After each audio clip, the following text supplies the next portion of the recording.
4, 3, 2, 1. Robin Black, ladies and gentlemen. What's up, buddy? Hey, man. It's great to see you. Are you fresh back from Singapore? I am. Yeah, I was in Singapore like 48 hours ago.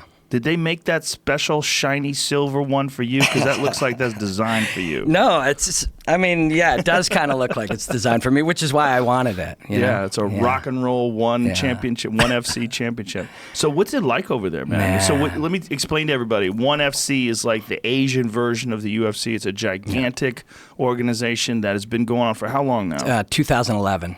So solid 7 years and really high-level fights over there. Amazing, amazing fights. Singapore itself is wild. So I went over there to chat with them. So Chatri Sidiatong runs it.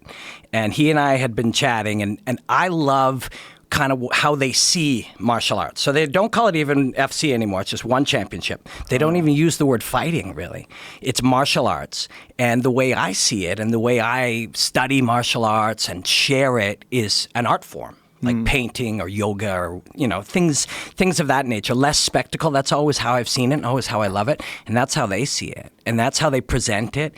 And it's presented from this sort of inspirational, own your history kind of way in Asia, and that was what attracted me to them right away. I mean, it's definitely an art form. It's values-based, like they're kind of seeking to inspire people through these athletes and artists. It's pretty fucking cool. Really? Yeah. So what's motivating them to take this sort of radical approach?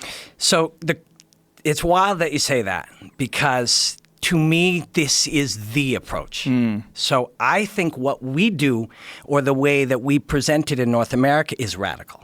I think martial arts is an art form. Martial arts is this inspiring thing. I mean, you take, say, for example, Aung Lan Sung. He is their 185-pound and 205-pound champion. He's from Myanmar. They have never had a world champion in any sport ever in their history. I don't think they've had a gold medalist in the Olympics. They've never had that. This guy's a two-division champion. When I talked to Chatri about it, and he was talking sort of about why he sees it this way and why he's proud to present it this way. He's like, he knows without question that there are kids, and he won his 205-pound title in Myanmar, in a stadium in Myanmar. And he said he knows without question there's a kid in there going to become a lawyer one day because of that. And they can feel it, and it's real. It's not like a marketing strategy. Like, this is how they see martial arts, and it's how martial arts is viewed in Asia. Martial arts, I get to travel so much now. It's viewed different in Russia. It's viewed different in Brazil. How's it viewed in Russia? Russia's wild, man. I got to work for ACB. You know ACB. It's another awesome. big organization. Another big organization. So in Russia, it's very masculine, and it's about victory and about showing your power and your strength, and it really and Russia is like that. It's a reflection kind of Russia. Yeah. The martial art thing, I absolutely agree with you on, that it is an art form, but I also think it's a fight. Like Gilbert Melendez versus Diego Sanchez. Yeah. Yep. That's an art form, but it's a fight. Yes. That was a fucking wild fight. And there's no way that's just art. That's art and a fight. It's both things. But a fight is art. It's an expression of who you are. It is, in a way. It's an expression of your personality, your individuality, your heart, your fearlessness. 100%, but it's a fight. I'm not scared of the word fight. No, I'm not either. Like, I like it. I like that word. Yeah. Like, it is an art form. Yes. Fights are art. Yes, definitely. I mean, like, Anderson Silva's second fight with Chael Sonnen, the way he landed that knee to the body on the ground, I mean, that is just art. That's art, I mean, if you go back to Lyoto Machida just landing that front kick on Vitor Belfort, that's art. Yeah, especially for someone who practices martial arts, you see the beauty in that. You're like, it's like a flower blossoming, or just a sunrise, or just something perfect. The impossibility of it is what's so beautiful. Like, these guys are so unwilling partners, and they have such like a desire to accomplish what they want to accomplish. To kick that guy in the face from that position, with Vitor has a lifetime of this, a lifetime of being able to not let you do that, and for you to first be willing to be free enough to try it, you know, and to express it in that moment. It is definitely art. But I'm with you. Fight doesn't intimidate me at all. You know, a fight is a beautiful thing. We fight for things all the time. You know, it's a metaphor for life itself when you fight. I think people, rightly so, are concerned with the idea of violence against someone who's an unwilling participant. And that's how they think of fighting. They think of it as this thing that they want nothing to do with. They don't want any violence in their life. They don't want anybody to hurt them. And I completely understand that. I understand that position. But it's not what it is when it's a competition. I mean, it's a tired expression because I've said it too many times. But my perception of what fighting is high-level problem solving with dire physical consequences. Big time. And the physical consequences are what make it so special. Yes. You know, no question. Yeah. No question. Yeah. The hard times make the good times better. Yeah. You know, and the possibility that bad things can happen to you and do sometimes happen, even to the great ones. You know, I mean, you see great fighters who've been KO'd and come back, and you know, there's something about that where you realize, like, hey, even Fedor can get knocked out. Yeah. You know, I mean, hey, even Anderson Silva can play cocky and get caught by that Chris Weidman left hook. I mean, this is just the game. And you know, I think in Asia in particular, but there's different pockets of how this is viewed and how the philosophy of connecting to martial arts and fighting is viewed. And in Asia, you would see a certain amount of the fighters would see losing badly is a opportunity, a chance. Because to come back and win again, or to come back and show that you're able, you were given the gift of trying and failing. You know what I mean? I do know what you mean. You know? Yeah, that's a great way to approach it. It's a great way to look at it.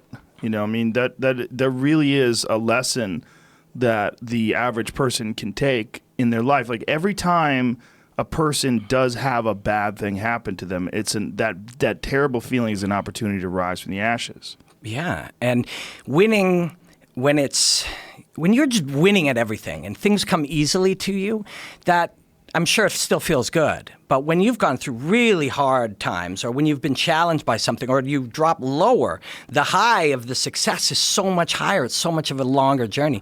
Personally, when we've spoke before, and when we talked about CM Punk when he was fighting the first time, I was like, this is stupid. You know, this guy is stacking himself into a position to try to not fail by making the challenge so difficult that even if he fails, you don't really. But this is fully different now. Yeah. Like now I'm cheering for him because he was humiliated. Like he didn't just fail. He was humiliated. He in front of everybody was shown to be, people would judge him as weak, or the judgment that he would feel is bad. And he said, I'll go do it again. We are now in a completely different context, because that's a guy who epically failed in front of everybody and then dealt with that and now says, I will try the journey again and this will make me a better person. And I fully endorse this. I'm cheering for him now. Well, he's now fighting a fighter who's commensurate in talent. I mean, and there's nothing wrong with being a beginner in martial arts, but there's something wrong with thinking that you can be a beginner and fight Mickey Gall. Big time. It was a foolish venture. And my approach to it was, this is going to be a very good lesson for people that are fans of positive thinking and they think that's enough. That shit is not enough. If you weigh 110 pounds, you could positive think your way to the bank. Francis Ngannou's still going to punch your brains out. There's just no way around it. And a guy who has really very little experience in martial arts and has rudimentary control of his body. I mean, that's what I saw when I saw him training. 100%. When I saw him training, I was like, oh my God, he this didn't guy's belong gonna get there. killed. He did not belong there in that context. But he belongs here. Yeah. And everything's contextual. Like, just because I thought that was stupid, it was stupid. Right. It was stupid. But that doesn't mean in this context I can't look and go, there's a guy who he doesn't need to come back. He doesn't need to try again. He doesn't need to go into the gym. And I've been there. You're in the gym and everyone's going, oh man, you did good. I didn't do good. I fucking failed miserably in front of everybody, and then show up there, clean the mats, and work really hard and say, I'm going to try it again.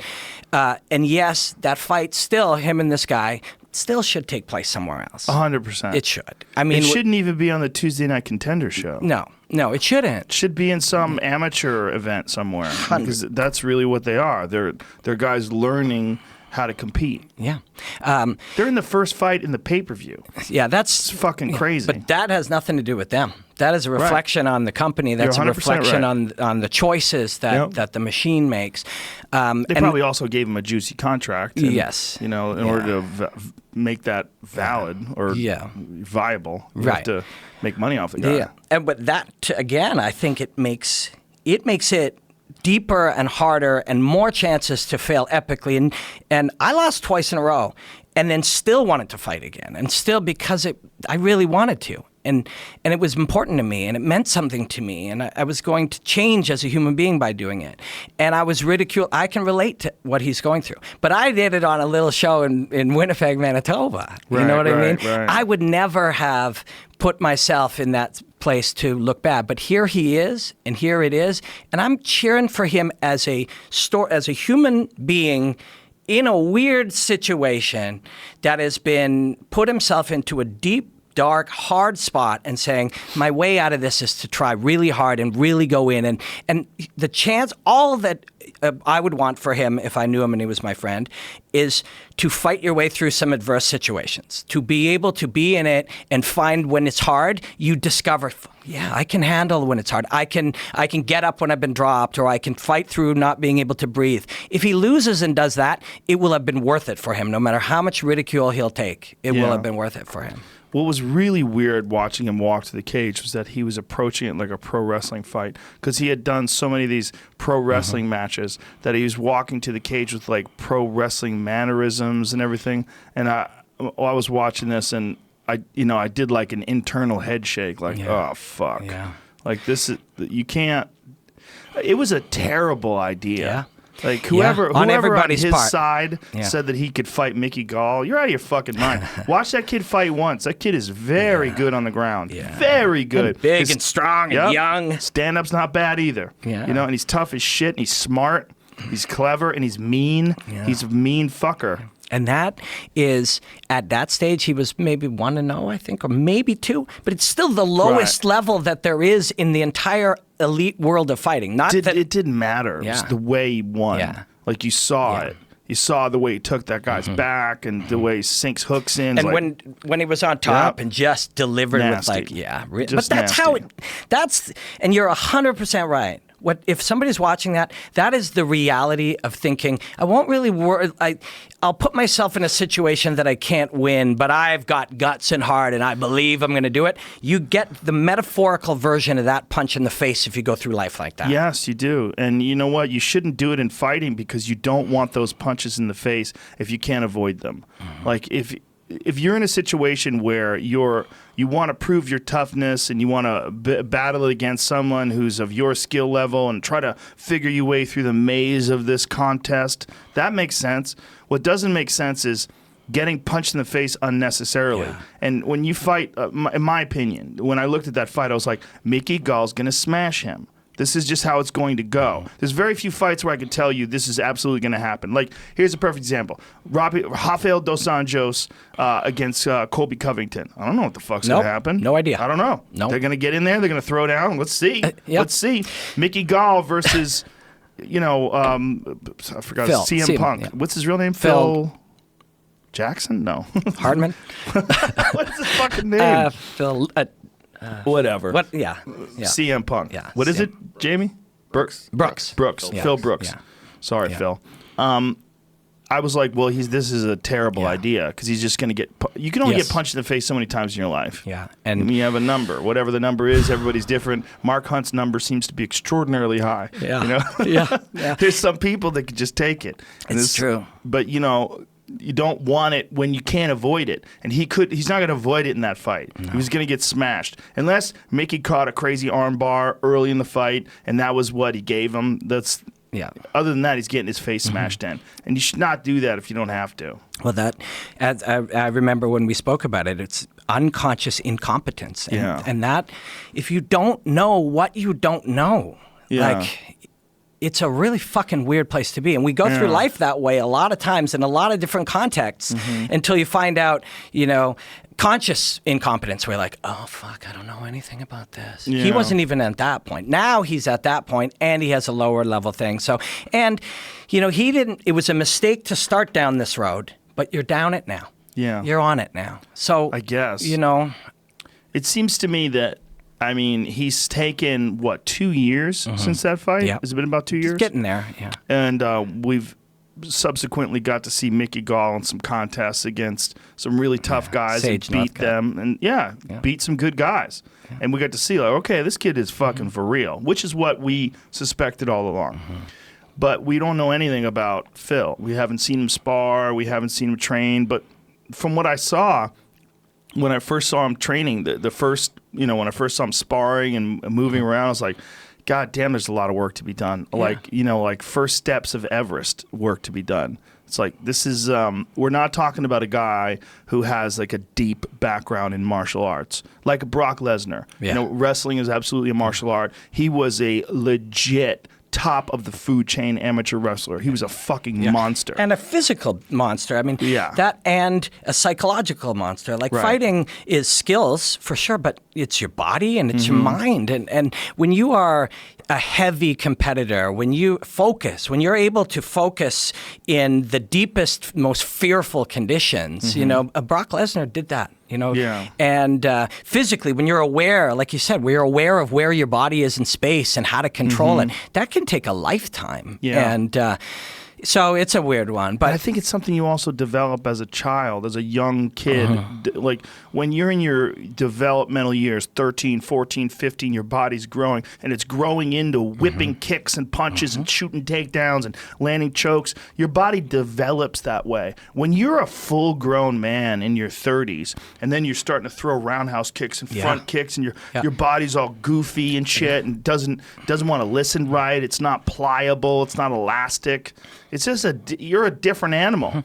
You can still learn anything. You at 50 years old, you can take up anything in the world. You can take up anything, and you should. Yeah, you should. But you shouldn't, go in the NFL with it. Or if you start playing piano when you're 50, you should learn to play piano and show all your friends that you know the song. But you can't go be in a concert piano scenario where you're going to fail. And doing it and saying, I believe doesn't make a difference when you can't physically or mentally or psychologically do these things. But I still think learning and growing and chasing things and self-improvement is the root of who we are. I agree. Yeah, I think it is too. But you can't be a 34-year-old man who's never boxed a day in your life and have a goal to, in 12 months, fight Lomachenko. No.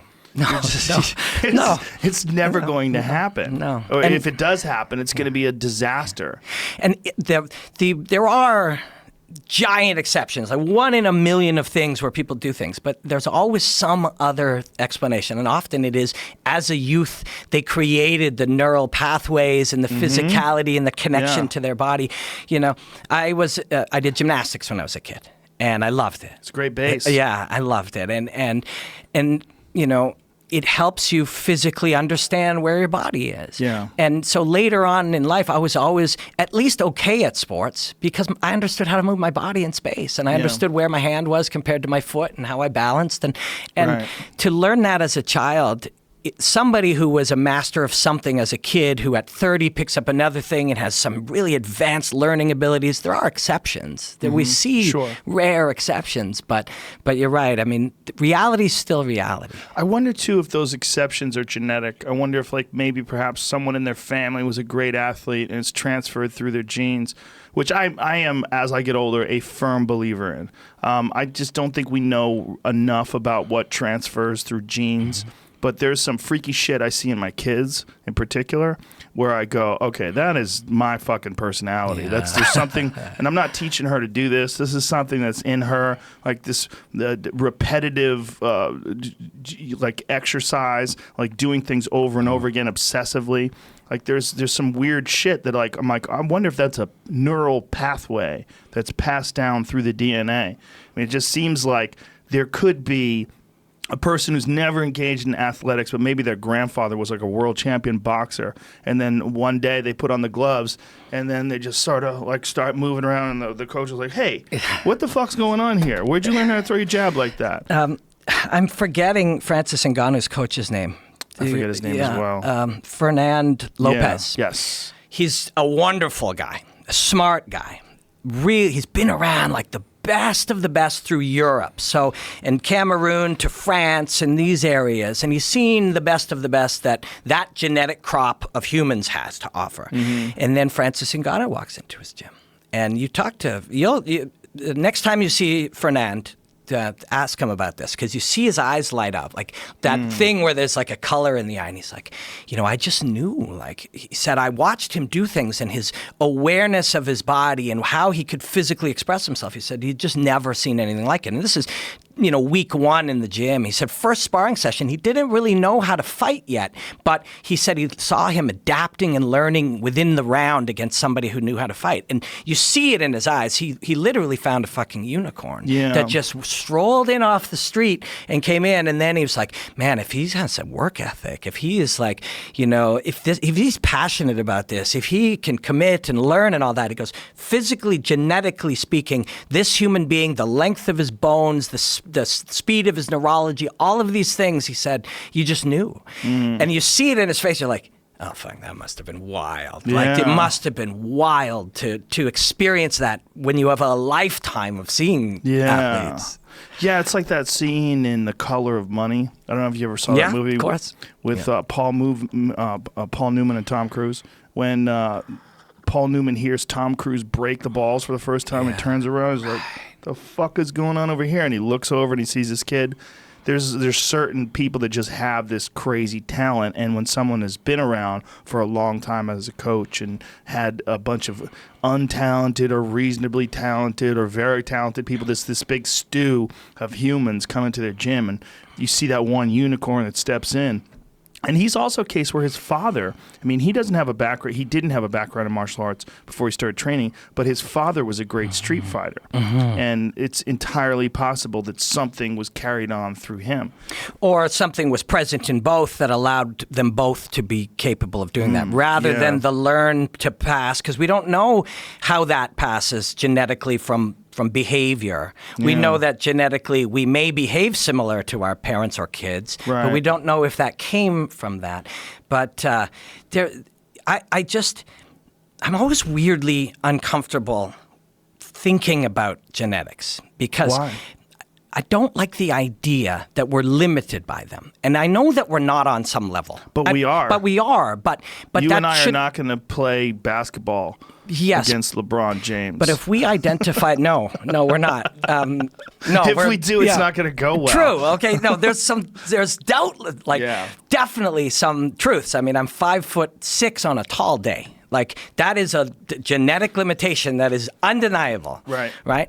But if we're looking at things and we decide that our genes... Have you seen the movie Gattaca? Have you ever seen that movie? Man, I did see that movie a long time ago. It's one of my favorite movies ever. Matt... what's that little fucker's Ethan name? Hawke. Ethan Hawke. Ethan Hawke, yeah. I always think of him as Uma Thurman. Yeah. Because I know she's in it. But I know, but I think of him as Uma Thurman because he used to be married to her. I'm like, oh, that's Uma Thurman. That's not Uma Thurman. But you know what I mean? Yeah. In that movie, his brother is genetically superior to him, but he beats his brother in these swimming contests all the time. And at the end, his brother's like, how are you doing this? And he said, I never saved anything for the swim back. I was just going to swim to the other side. And his brother's like, there is no fucking other side. But it was I know it's a movie, but it was a mindset, right?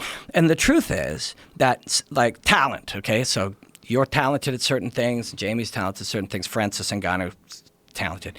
Talent multiplied by effort equals skill. Yeah. Then skill multiplied by effort equals accomplishment. So effort counts twice. Right. Effort counts fucking twice. But then you get effort with a talented guy with freak genetics like a LeBron James or a Michael Jordan or a Brock Lesnar. And then you get some crazy results. Yes. Oh, big time. And the guy who doesn't have the talent but had effort twice. Effort was applied twice. Will go as far as, the man or woman will go as far as they possibly could. They'll actualize their true potential by committing themselves to effort. And not going, well, I can't do it, so forget it. By applying effort over and over and over again, and then once you've developed talent, more effort to take that talent and do something, that twice used effort will get you as far as you possibly can. If you say, well, I'm not gifted, I'm not talented, so I won't put in any effort, you have no idea how far you can go. So I absolutely cannot beat Francis Ngannou. But by not thinking that I'm too limited by my genes and continuing to apply effort regardless of my genes, I can get to the best possible place I can as an individual. Do you know what I mean? So I think that on some, you don't want to go down some road that you cannot be accomplished, but you also don't want to not go down roads because you're not genetically predisposed to them. I think effort can get you somewhere. It definitely can get you somewhere, but I think what we're talking about here is what I love about life, is that it's messy. Yeah. That it's not 1 + 1 is 2. There's not zeros and ones. It's just there's a bunch of factors. There's a lot of shit going on, man.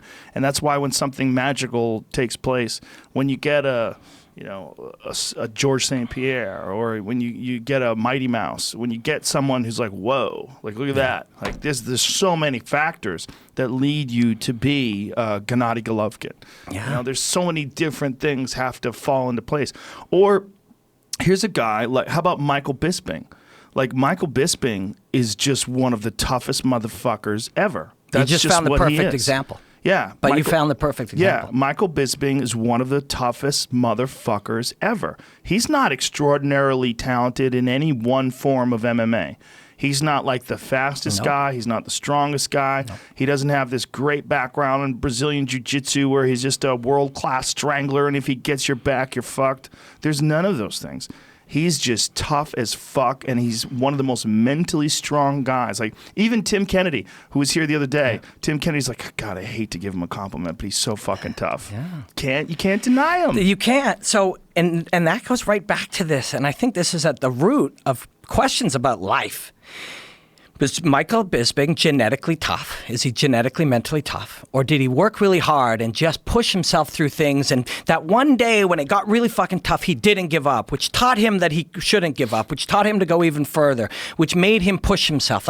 Or was it, in all likelihood, it's both. But Michael Bisping, free of that effort to continue to, because, what's his name? Think of the mentally toughest guy that... I have a thing with names sometimes. Even names I know, I'll describe. Right. Guy's got a chain and he's howling and he does a power slam, but I can't think of Rampage. Rampage Johnson, I can't think of Rampage. But big elbows. You've had him probably on the podcast. Tough, hairy chest. Who am I thinking of? 170 pounds. Fought Damian Maia. Matt Brown? Matt Brown. Oh, okay. Matt Brown. Okay. So, yeah. But that's the Hairy example. chest. I can literally say all these things, Yeah. but the name will escape me. It's a strange thing. It happens to me too. Yeah. Take some Alpha Brain. I will help you. I worked with John. It's also early in the morning. Yeah, right. I worked with John Ramdeen for years as one of my best friends, and he would literally just see it in my eyes. It's like, I won't have the name, and I'll throw out one or two of those factoids, and he always had it. He'd be like, Matt Brown. So that's why having good friends to work with is great. They really know your paths. Yeah. But talking to Matt Brown, and on the phone, doing an interview with him, I said, "You're one of the mentally toughest guys there is." And he said, "I don't think I am." He said, "If I think I'm mentally tough for one moment, I will not do all of the things necessary to walk in mentally tough." He said, he's like, "I am not mentally tough. The mental toughness is a result of all of the hard work and preparation that I have done to be able to do it in that moment." And you heard it in his voice. He had no doubt that this was so. Yeah. And I think he's right. I think he's right, too. I think he's right. I think he's right, too, but he's also mentally tough. Because he also does those things. But one of the things about Matt Brown that separates him is that guy empties out in the cage. He separates himself from the pack because he's so ferocious. Like, that guy's ferocious. I remember when he stepped into the cage, we were watching, I think we were doing a Fight Companion, but we were, maybe we weren't. Anyway, when he stepped into the cage and fought Diego Sanchez, when he stepped into the octagon and screamed and roared, it was literally like an animal. Yeah. I mean, it was ferocity defined, and that's just how he fights, man. That guy just empties out like whatever the fuck he's got. He's not holding anything back, man. He goes for it. And that's why I think when we were talking about fight and art, to me, that's an art of human expression. Like, I think that is to be capable. I mean, whether you're doing jazz or punk rock, it's human expression. Whether you're Matt Brown or you're some elegant mover, it's still the same art at its root. But you remember that elbow he fired on Diego Sanchez in that fight? Like, it was there. And these moments are there a lot when you're analyzing fighting and looking at it from that other perspective. These fight-ending moments are there. They're there way more often than these guys realize. But when they spot them, like Matt did in that moment, this is, I have a free shot from an angle. Time has slowed down enough that I see it. I can see the little red arc of where it's going, and I'm going to end this fight. Right. There's a visceral, it's... Here it is right here. Oh, look it. You see it. See? Yep. Just like that is fucking art to me. But watch the left hand, the reach, and the hold, and it's like there is no doubt what's happening here. There is no doubt what's going to happen. Diego Sanchez is another curious example because he's also a guy who is ferocious, like a ferociously tough guy. But there's always been something about his movements that makes him come up short against the best of the best. And, I mean, you're talking about a guy who's so fucking mentally tough as well. Like, I always bring his fight against Jake Ellenberger, who is a brutal knockout artist at 170. And Diego fought at 145, remember? Yeah. And Diego really is a tweener. He's, like, a little too small for 55. I don't know how the fuck he made it to 145. He basically starved his body away and probably did some irreversible damage. But his movements are always just shy of elite, and I've always wondered what is that. Like, it's almost like even if you see that, go back to that clip again. But you don't have to. It's okay.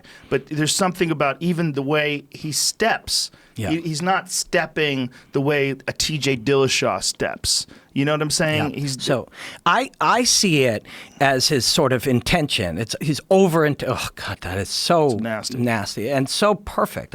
But I see he wants it badly. Like he's over engaged. I think it's psychological as much as anything. I was in Albuquerque. Look at the placement of the left hand. There's just no doubt where this is going. Like, it's perfect. It is the moment that Matt Brown created. Like, he created that moment.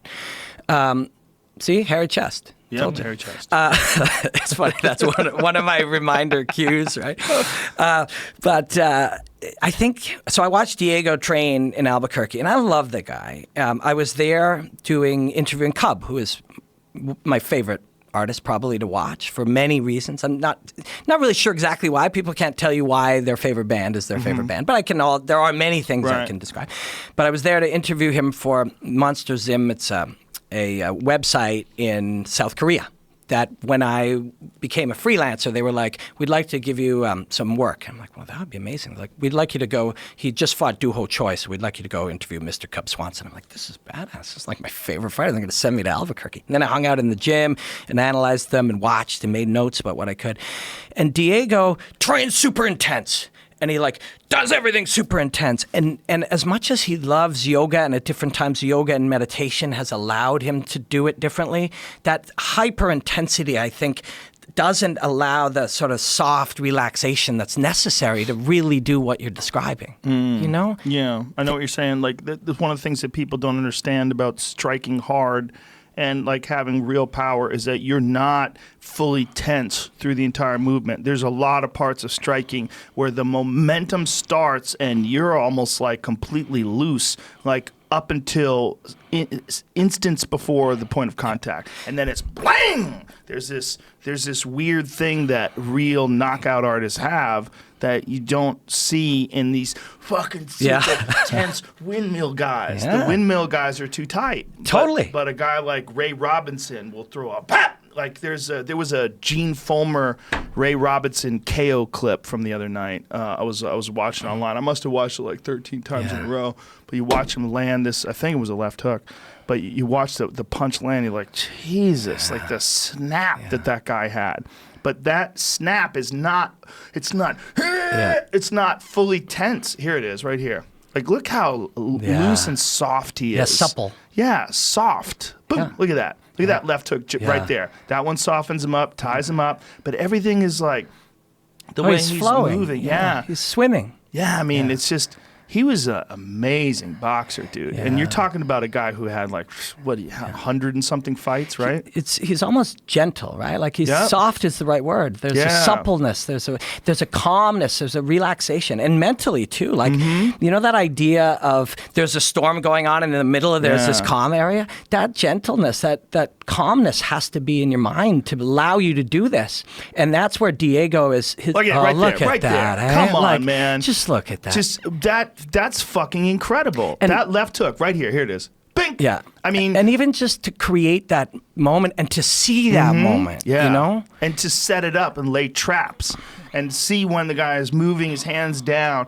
see when he's coming forward, see his patterns and tendencies. Or make him do those things. Yep. But it's that kind of power in that left hook that does not come from... No. It's just...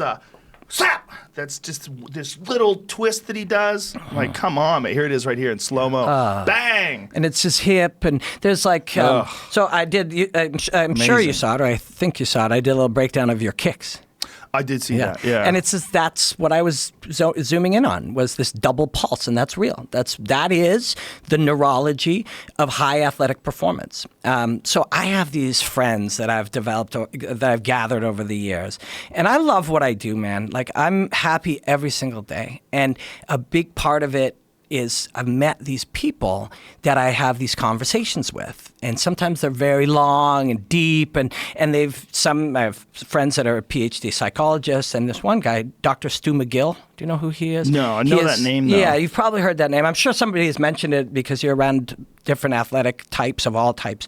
He is the world's foremost expert in the spinal cord and neurology of athletic performance. Spinal cord? The spinal cord and how, and your neurology and your nerves and how your nervous system. And George St. Pierre has worked with him a lot. If you ask him about him this week, he would talk about him extensively. So Dr. Stu and I became friends, and it's a big compliment because he sought me out based on seeing my work and saying, that guy knows some things, I want to talk to him, which was a fucking deep compliment to me. And now we became friends, and we chat all the time. And one of the things we constantly talk about is the double pulse neurology. And people talk about a fast twitch fiber. It's not a fiber, as that's just terms we've started to hear. It's a fast twitch neurology. It's fastball hitters have it. You know what I mean? That neurology where there's a pulse of tension and then a complete relaxation until the pulse of tension again. The Bruce Lee's 1-inch punch was the simple example of that. But that is the neurology of high athletic performance. And that's what I zoomed in on when I was looking at your kick, because you can see it quite clearly. There's the moment, there's the relax, and there's a hit, and it ends up being more of a whip. And Dr. Stu has all these incredible analogies because he's examined this in so many different angles and layers, which is the beauty of analyzing anything for years. And he'll use terms like, you can't shoot a cannon out of a canoe. And you think about that, and you're like, of course. Because the canoe's all wobbly and shit. But if it's tense and then it shoots, or you can't push a rope. Right? You push a rope, right? Yeah. And so, but you can whip a rope through tension, relaxation, and tension again. And that neurology is the neurology of high performance. And George, you talk to George about neurology, he'll go deep down some shit, to George St. Pierre, because he studied this to understand himself and what he was doing at a high level with Dr. Stu. But it is a fascinating thing because when you think, we often will say, fighting is 90% mental. Sipping this cup is 100% mental, My brain told my body to reach out and do it. My brain made the choice. I activated everything. It's all your brain, everything. And once you get to a high level of performance, you know how to punch and kick, and you train like crazy, and you make the things happen by themselves almost by training them so much they take so little attention in decision making. It becomes about maximizing your nervous system. How your nervous system, and I think that's true of almost anything. There's Dr. Stu right there. Yeah. That's who is he training with there? George and Dr. Stu. Oh, I couldn't see his face. Yeah, that's George. He looks like a black guy. To be honest. Who, George? George. Yeah. But that so is. he's got him whipping a ball around? Yeah, I'm not sure exactly what he's doing or why One-arm there. dumbbell press. But I'll put you in touch with him often. So it's like, it looks like he's got some heavy weight at the end of a rope. Yeah, and I guess engaging the core through the use of, probably asking him to only engage certain things to counterbalance the movement.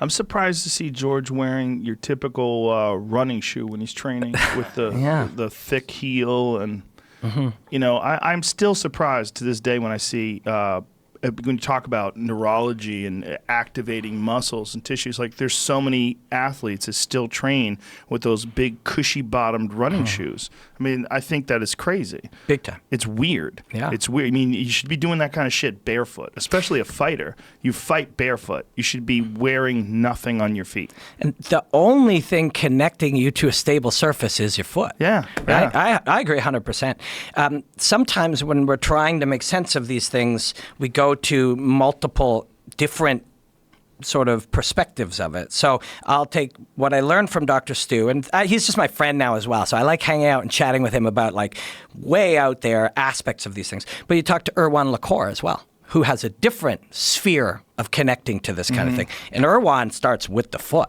And you've had Erwan on the... Yes. Yeah. And he starts with the foot and everything else. It makes sense, right? I go to throw a punch, and the important part is going to be my foot, through the leg, through the hip, through the core, and relaxed until the moment that it hits. But it all starts with the foot. Is the same way. When I asked Nick Curson about training athletes, like what's the thing that he thinks fighters should work on the most, he's like foot strength. I was like, wow. And I thought about it. I'm like, well, of course, right? That's how you push off. That's how you move. Like if your feet are weak and they get tired, you can't move well, which I've experienced. I'm sure you've experienced. When your feet are weak and tired, like if you don't run and then you try to run, one of the first things you get tired are your feet. Yeah. The very worst injury I've ever had in my life by far was plantar fasciitis of both feet.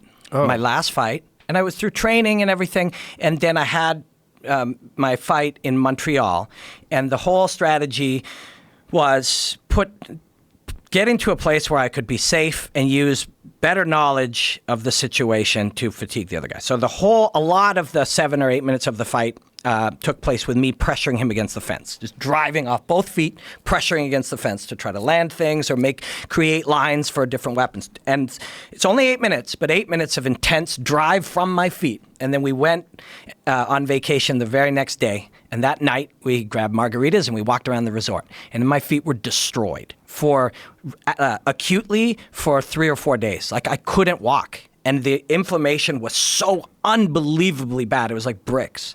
And even for months after, it was really Did you bad. ice them? I tried to ice. I would ice, or I would get immediately into the cold pool and spend the day in the cold pool drinking tequila in hopes that it would help. And it kind of did. I guess. Yeah.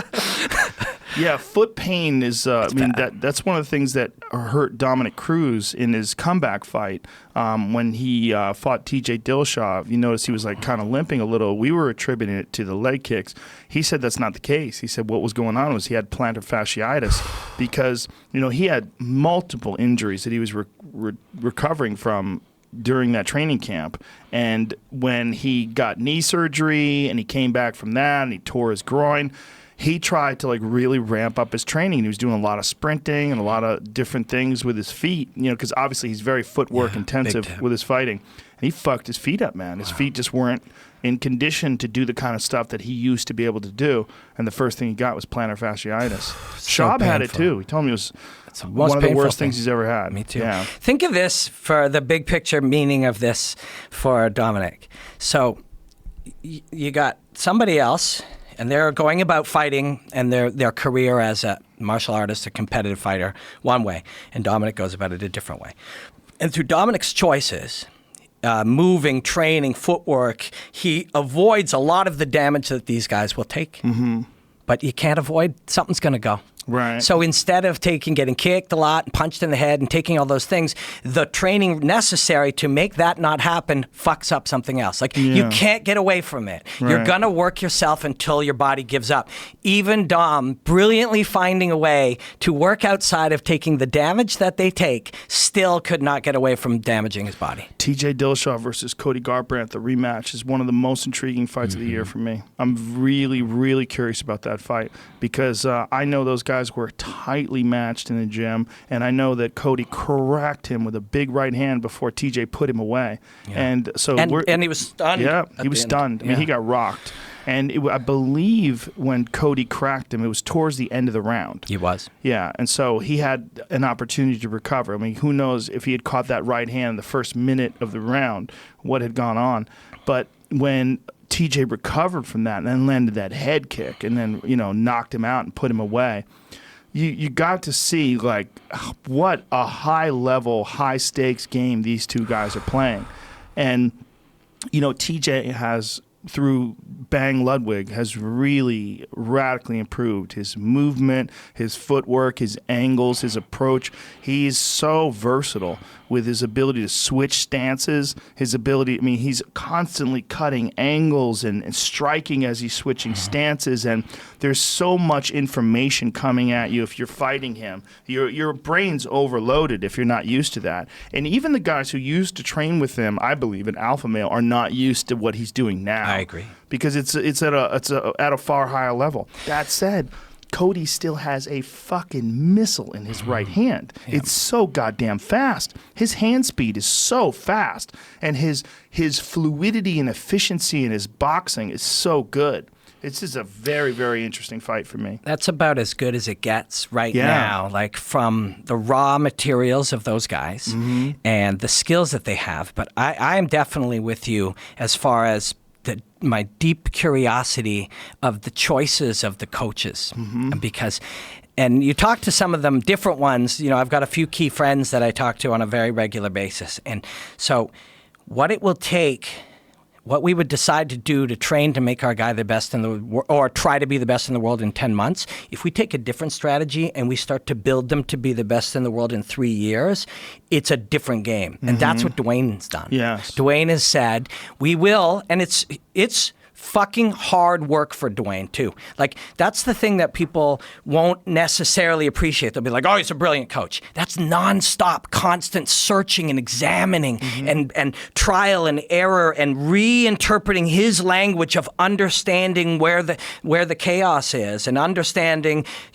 can we make this guy believe something's happening, or are we too deep in it that he doesn't think that and it fails? Like, what levels of misdirection are too deep? How good is he? And when I talked to them leading up to that one, it was like, the conversation was about making Cody believe and anticipate something wrong. And that's the root of all combat, right? Like, you make me think this is coming and I do this and you kick me in the body. Yeah. And the layers, the multiple layers, like you just said, overloading the ability to, you're trying to catalog what's coming, and how you chunk that, we don't necessarily understand. So your brain may be going, okay, this is all the stuff from the left, which happens when this happens, or the legs are doing this, or you're running algorithms in your brain. And I don't know what yours is. I don't know how you categorize my threats. I don't know whether you categorize anything from my right hand or anything in combination, or if you're watching the patterns of my shoulders. I have no idea. So Dwayne and anybody else playing with this concept is trying to figure out how you'll read this and use that against you. And to me, that's the layer of complete mind-blowing nature. That, like, what did you say? Chess with dire consequences, or problem I said solving? high-level problem solving. Think of how fucking hard those problems are now. How many there are.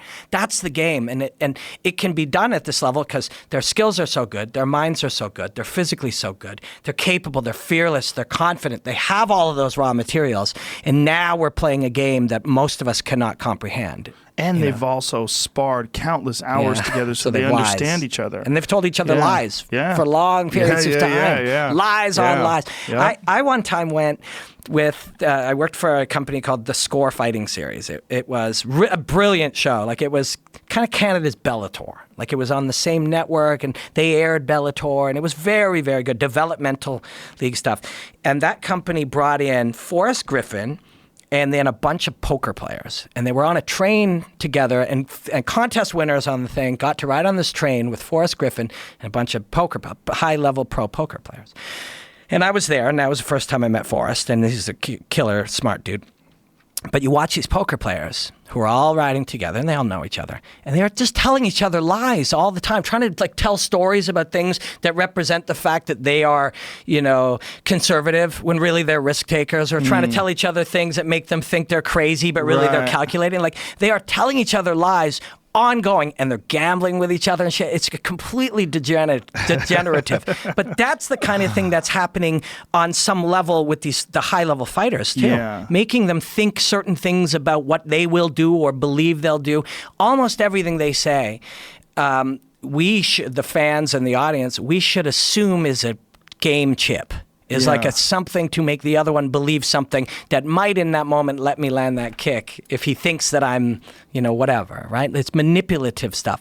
And at that level, that is just so unbelievably fascinating. It really is. It really is. And the stakes are so high. The kick lands, you're a hero. The kick misses, and you get caught with a left hook, you're a loser. There's just so much at stake with every single choice you make, and all those choices have to be almost subconscious or semi-conscious, because you've got to be in the Zen state. You got to be flowing. So everything has to be prepared. You have to have, while you're in there, you have to have no regrets. You have to be able to just flow. Yeah. And you have to be able to capitalize on any movement, any opening you see. You got to pounce, and you have to be in condition to execute all these things. So you have to have had the physical discipline and the mental fortitude to push yourself through training to a level that you probably didn't think you could get to. And I want to pounce with the opening, but what if it's a lie? Right. Like, what if Matt Brown's line on that thing was actually, that one would be hard to be a lie, but there are other ones where it feels like that one little opening, but instead TJ is going to catch you, or Cody's lined you up to draw you into something. Well, Cody's so goddamn fast, too. His hand speed is so ridiculously fast. I go back to the Thomas Almeida fight, and Almeida's really never been the same again. Almeida, going into that fight, was undefeated, was thought to be the dark horse in the division, like, look, a future world champion, and Cody lit him up like a Christmas tree. And the way he did it was so definitive that you're like, Jesus, like, there could be no doubt this guy has real world championship potential. Yeah. And I think that the Dwayne Ludwig factor is so fucking huge. I really, really do. Me too. And I've seen Dwayne's work in, like, Dwayne, unlike a lot of guys, has notebooks, like binders, full of ideas, and his system is it's a very declared system. It's not like loosely based, like we always work off the jab, we got good footwork. No, it's none of that. No. Like, there's a system to his, like, he has a belt system to his style. And his style is based on, for people who don't know, Dwayne was a world-class kickboxer, world-class Muay Thai fighter. I mean, fought Ramon Deckers. I mean, he fought some of the best, had some amazing fights in both MMA and in kickboxing. I mean, he was a really talented guy, and then transitioned on to being a coach. And the obsession that he has towards coaching is really at a higher level than even his obsession towards fighting. And he talks about that his passion is teaching people. He loves it. Yeah. He loves being able to mold students. And he's found the perfect muse, or the perfect willing participant in TJ.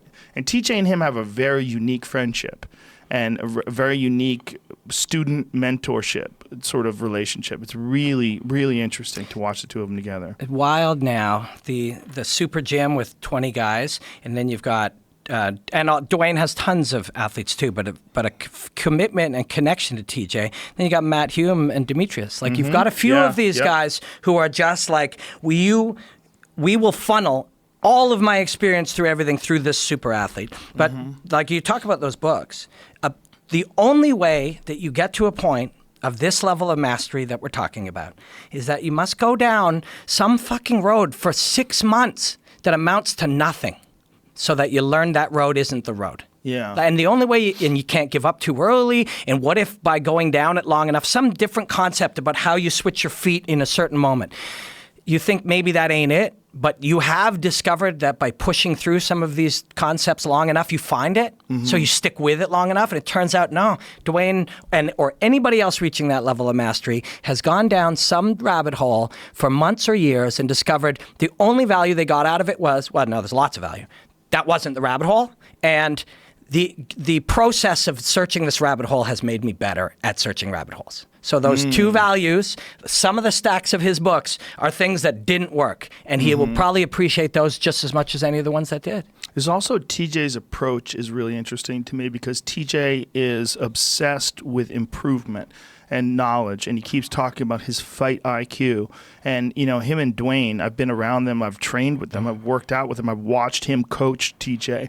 And, I mean, they're constantly working on the minutia. They're constantly working on finite details and improving every single aspect and tightening things up. And it's really interesting. And TJ's a fucking open book, man. I mean, you can talk to that guy about anything, and he's considering it, and he's thinking, you know, he's like, oh, okay, I see what you're doing, Like, he's a guy who's always trying to take in information, you know? That's so, these are the things when we do watch this kind of thing, whether it is martial arts or even jazz or football or whatever, there are these lessons that are there. Like, we should do that. Yeah, like, we're supposed to go through life doing that. We're not supposed to look at TJ Dillashaw and go, wow, isn't that crazy, that guy? If we do that, our lives will get better, right? Like, I get to work for TSN in Canada, which is like ESPN in the States. And myself and Aaron Brodenstetter are like the two-person division that talks about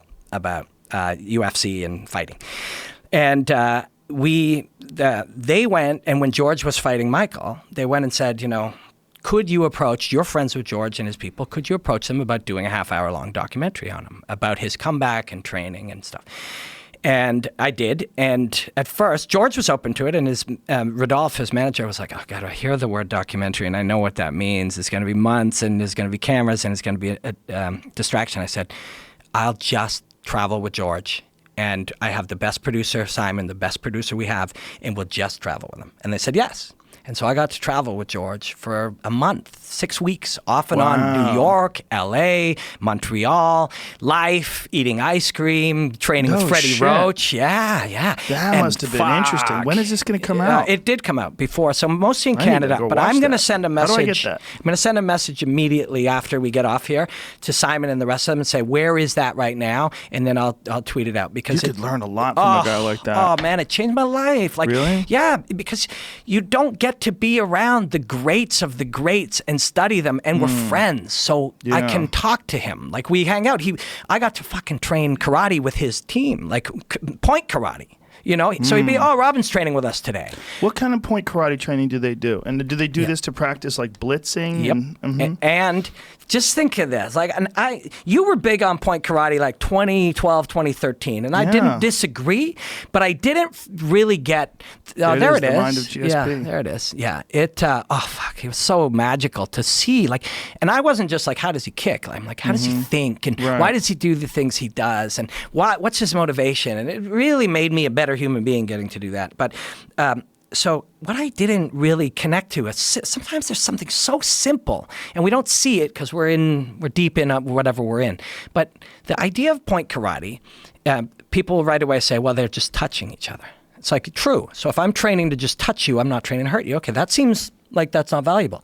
Yeah, but you're training to not let me even fucking touch you. Right. If you can't get touched by me, how hard, impossible is it for me to hit you clean? You know what I mean? If your movement and your defensive systems and your management of the distance between our weapons and targets are such that I can't fucking touch you, how can I hurt you? Right. If I can't even touch you with my glove. Well, the thing is, here's what I think about point fighting, and what I think was valid about it is if you're just doing point fighting with a point fighter, it is extremely frustrating. I fought in point fighting tournaments when I was competing, and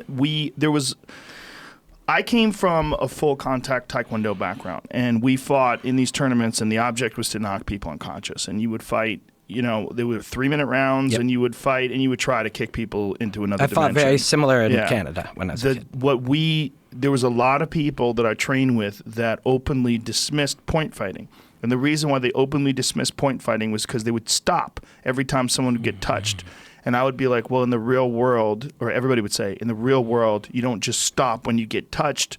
You keep fighting. And so with our techniques, a lot of it, you would hit someone once and they would counter, and then you'd set up the big shot afterwards. Like, this is part of the thing. And if the referee kept stopping you, then you would never get anything done. But my thinking once I got into MMA was, okay, yeah, but if you can do that and do the other things. It's like people dismiss Taekwondo because they were like, well, Taekwondo, you get taken to the ground, you get your legs kicked out. Absolutely. But if you have takedown defense and you know Muay Thai, you can wheel kick someone into another fucking dimension. And we saw that with Edson Barboza versus Terry Edom. We've seen these Taekwondo techniques manifest themselves in MMA, and you realize, like, oh, these are some of the most powerful things you could do to a person inside a cage. But when you see the point fighting style, the Raymond Daniels or the Michael Venom Page, this ability to blitz, if they can do those other things too, this is another level. There's something to it. So as a fighter, I wasn't willing to dismiss point fighting because I had been lied to already. When I went and took Taekwondo and then started kickboxing, first American kickboxing above the waist, first thing I realized was how easy it was for me to get punched in the face.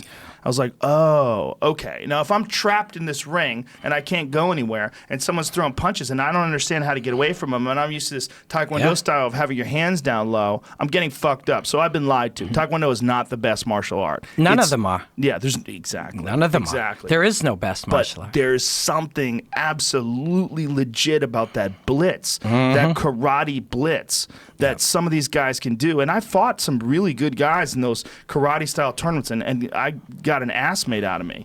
I mean, you don't know what to do. And you get kicked, and then the referee's point, and you're like, you don't have a chance to fire back because they're separating you guys. And I really absorbed those lessons, and I was like, in MMA, that ability to close the distance, because in MMA, there's so many guys, and Conor talked about this, there's so many guys that have this Muay Thai stance, and they're presenting this very predictable target. They're standing right in front of each other. And I think this stance, and especially the forward stance, is one of the reasons why Vitor has been caught and knocked out twice with front kicks, because he squares off. Vitor explained this to me in 1997, when I was training at Carlson Gracie's. He was explaining that, some kickboxers are going to have a hard time in MMA, even though they're really good kickboxers, because the MMA stance, you really have to square off more. You can't stand like this. You can't stand like a boxer. And a kickboxer is a little more open than a boxer, but then MMA is a little more open than that. Yeah. He's like, you almost have to be square. But that square leaves you open to front kicks to the face and then turning side kicks and side kicks to the body. Think about what Vitor's been dropped with. John Jones dropped him with a side kick to the body. Sakuraba dropped him with a turning side kick to the body. Two front kicks to the face. It's because he presents this square thing. But to him, this is sprawl and throw punches and throw the blitz that he used on Vanderlei Silva. Yeah, and it worked through much of his career. He either won with it or lost with it. And I respect that thinking. But those types of doctrines is literally... And in martial arts, in day-to-day life, in anything, if you think anything is the thing, you're totally wrong. Right. Because if we all agree it's the thing, then we all acting like it's the thing, then we all start ignoring other things, and those things will work. Yep. So if MMA, you have to square up, all of a sudden some Conor comes out with a different thing, and you were wrong. Wonderboy Thompson. Yeah. The guard is the one that is glaring to me right now, because And I mean, I've talked to some of the smartest and the best, and we do this over and over again. And we do it in everything. You know, remember when you cannot cross your feet when you do an armbar? Do you remember that earlier? Yeah. Like, what the fuck? Yeah. What are you talking about? Everybody does it. The head kicks don't work in MMA. Yeah. Like, you know, this has been going on forever. So any absolute decision that this is a fundamental rule is completely, that's where you're going to get fucked. Yeah, I mean, how about the low calf kick? Yeah. I mean, Benson Henderson was, in my opinion, the first guy to bring it to MMA.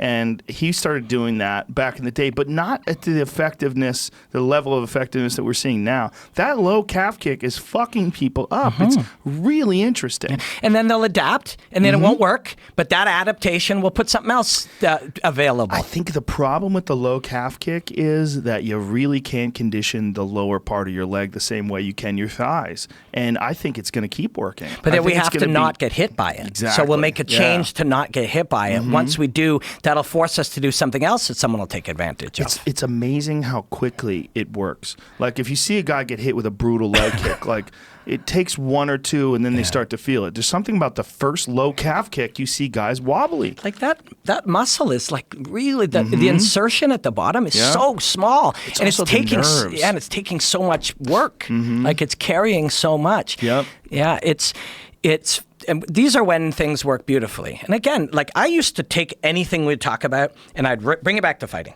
Now I tend to take anything in fighting and I try to figure out what it means in life. Like, I've kind of, over time of study, I've started to do that, right?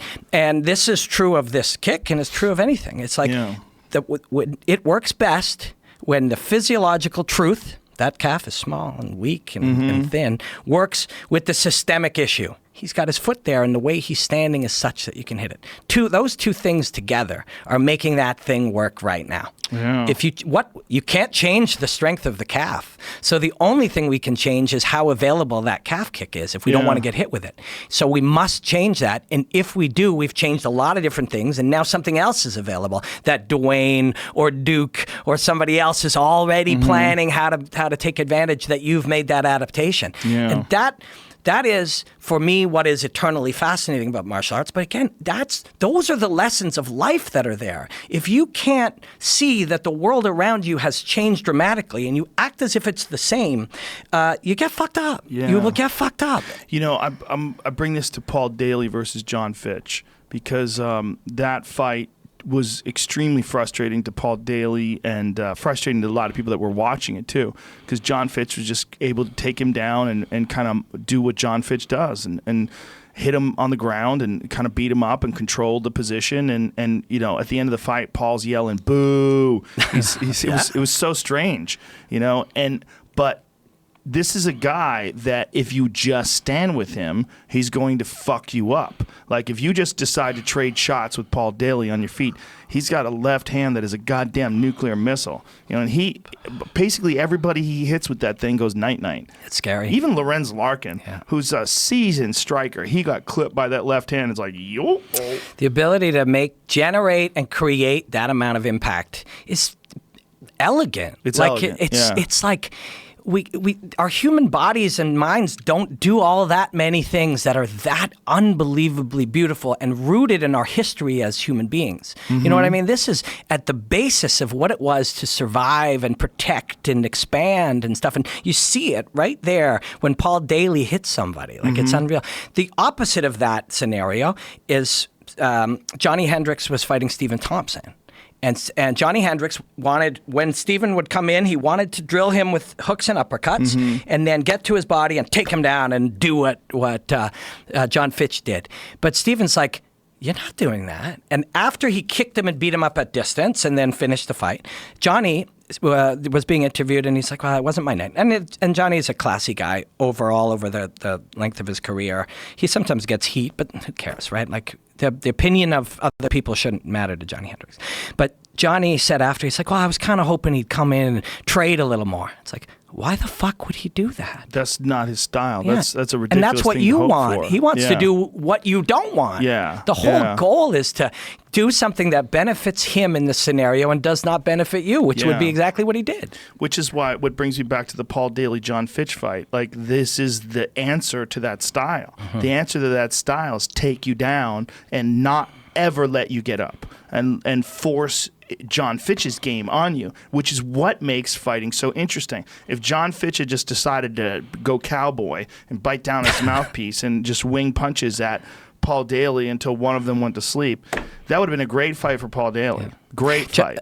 When Nick Diaz and Paul Daley did that, remember that? Yes. I mean, that was pretty fucking epic. Amazing. And that only happens, again, you're creating a moment, and it only happens because Nick was motivated by who he is in that moment. He wasn't motivated by strategy even necessarily. He's like, fuck you. Yeah. Like, fuck you. And, exactly. And that, however people will look at that, that is, again, it is an expression of the individuality, the authentic truth of who Nick Diaz is. Yeah. That's why that's art. We were just talking art and fight. That's a fight. This was a great, and he got clipped. A fight, but let's watch a little bit of this here, man. Look at because this. he just kept the pace. He's just refusing. Yeah, Paul just got too tired, too quick. He was winging big shots, and look at Nick just.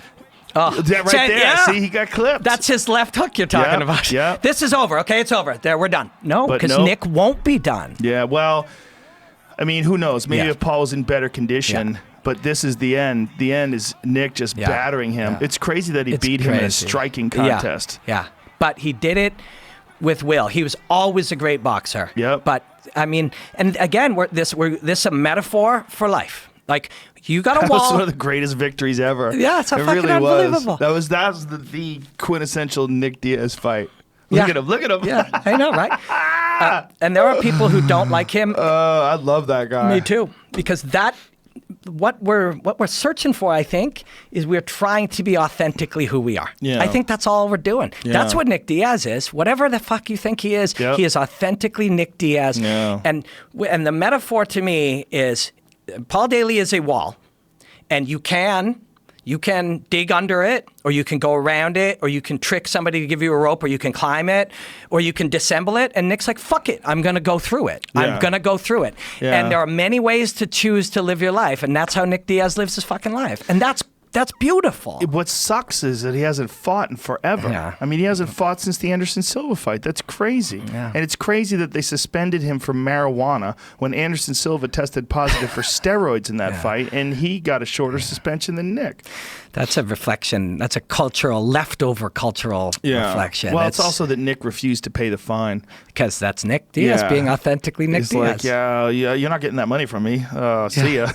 But you can admire that. Like, some people will look at that and go, dude, just pay it. It'll go this way. And he's like, no, fundamentally who I am, I cannot do that. Yeah. I will get negative consequences in my life, but I will be authentic to who I am. But Nick is like 36 now, I think. How old is Nick Diaz now? 34? He's 34 now. That's it? Yeah. Oh, that's dude, his first fight in the UFC, I believe he was 20. You know, when he first fought Jeremy Jackson, like way back in the day, he was 18. You know, I mean, he's been around, man. You know, he's been around. Wow. So he's still, like, literally in his physical prime. I mean, and this is crazy considering the fact that I want to say the Anderson Silva fight was 3 years ago. Yes, probably. It? Yeah, feels somewhere around there. Yeah. I would love to see him back in there again. You know, I don't know. You got to do what you want to do, though. I don't know if he really, truly, that's what he wants to do. He'll find a way to do it, and if he doesn't, you know, George, you got George coming in. I asked George, so at work they're like, hey, can you see what's up with George and this Nate Diaz thing? I'm like, I'll ask, and I'll ask honestly as a friend, and he knows that I'm also employed by somebody, so we'll have a little conversation about it. But I will never, ever sacrifice a friendship or like a long-term relationship to like find something out. I don't care about and I don't care about Twitter beefs, and I don't care about breaking news and all that. It's just not interesting. Right. It's not anything to do with my life. But I'll go ask George. So I asked George, who we are friends. We talked yesterday, and he will tell me the truth, and something as simple as, oh, nah, that's fucking bullshit. Maybe not in exactly those terms, but he would say. Right. But when I asked him about it, he's like, no, bro, I haven't signed nothing. And I looked at that and I'm like, oh my God, that's George trying to be deceptive. Right. George would normally go, it's BS, man. That's not happening. I know I haven't signed anything. Well, I know they've offered him Nate Diaz. Yeah, but that was George, who's shitty at being deceptive, trying to be deceptive. So like you said, they've offered it to him. They've offered it to him. And by saying I haven't signed it means he's considering it to me. I think he's considering it, but I think he's also considering Khabib Nurmagomedov, and then there's always the great Irish leprechaun.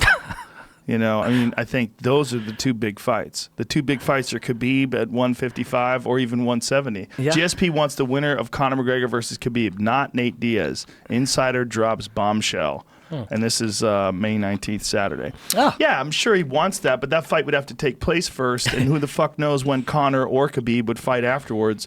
If it's Conor, it might be a decade later. I mean, who the fuck knows what that guy's going to do now? When you give a guy like Conor $100 million, this is what happens. He's throwing dollies at bus windows and losing his fucking mind. And what's the matter, Jamie? That UFC Insider was Schaub.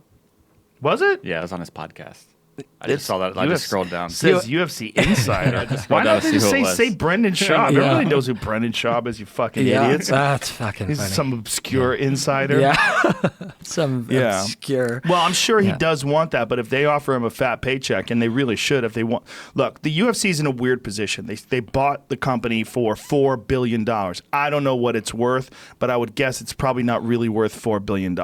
They have a giant monthly nut. It's fucking huge. The monthly nut that they have to make caused them to fire 100 employees. I mean, there's a lot going on, and there's been some, great fights, and it's obviously still incredibly popular, but you want to make those big pay-per-view bucks. You need the big-name stars. GSP was always a big-name star, became even bigger when he came back and beat Bisping and won by a finish and got him on a rear naked choke and put him to sleep. I mean, he's still a giant star. However, he hasn't fought in a while, vacated the title, doesn't have the title anymore. So it's not as big of a deal to the public's eyes. Is it, though? It is. Yeah. It is. People are dumb as shit, man. Yeah.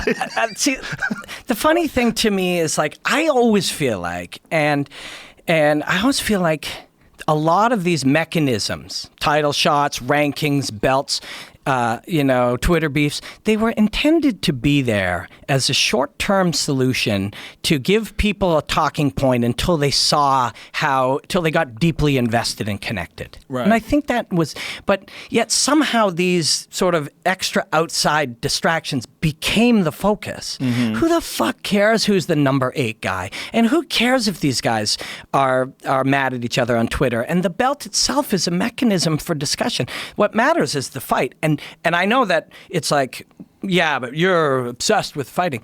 Most people, if you show them what's really going on there and contextualize the fact that these two human beings have dedicated their life and taken all of the knowledge in human history to put on the line in this moment of severe intensity and consequence, you won't care as much about whether somebody has an interim title. You won't. No, I won't and you won't. Yeah. But the average Joe Blow buy a pay-per-view once a year is going to care.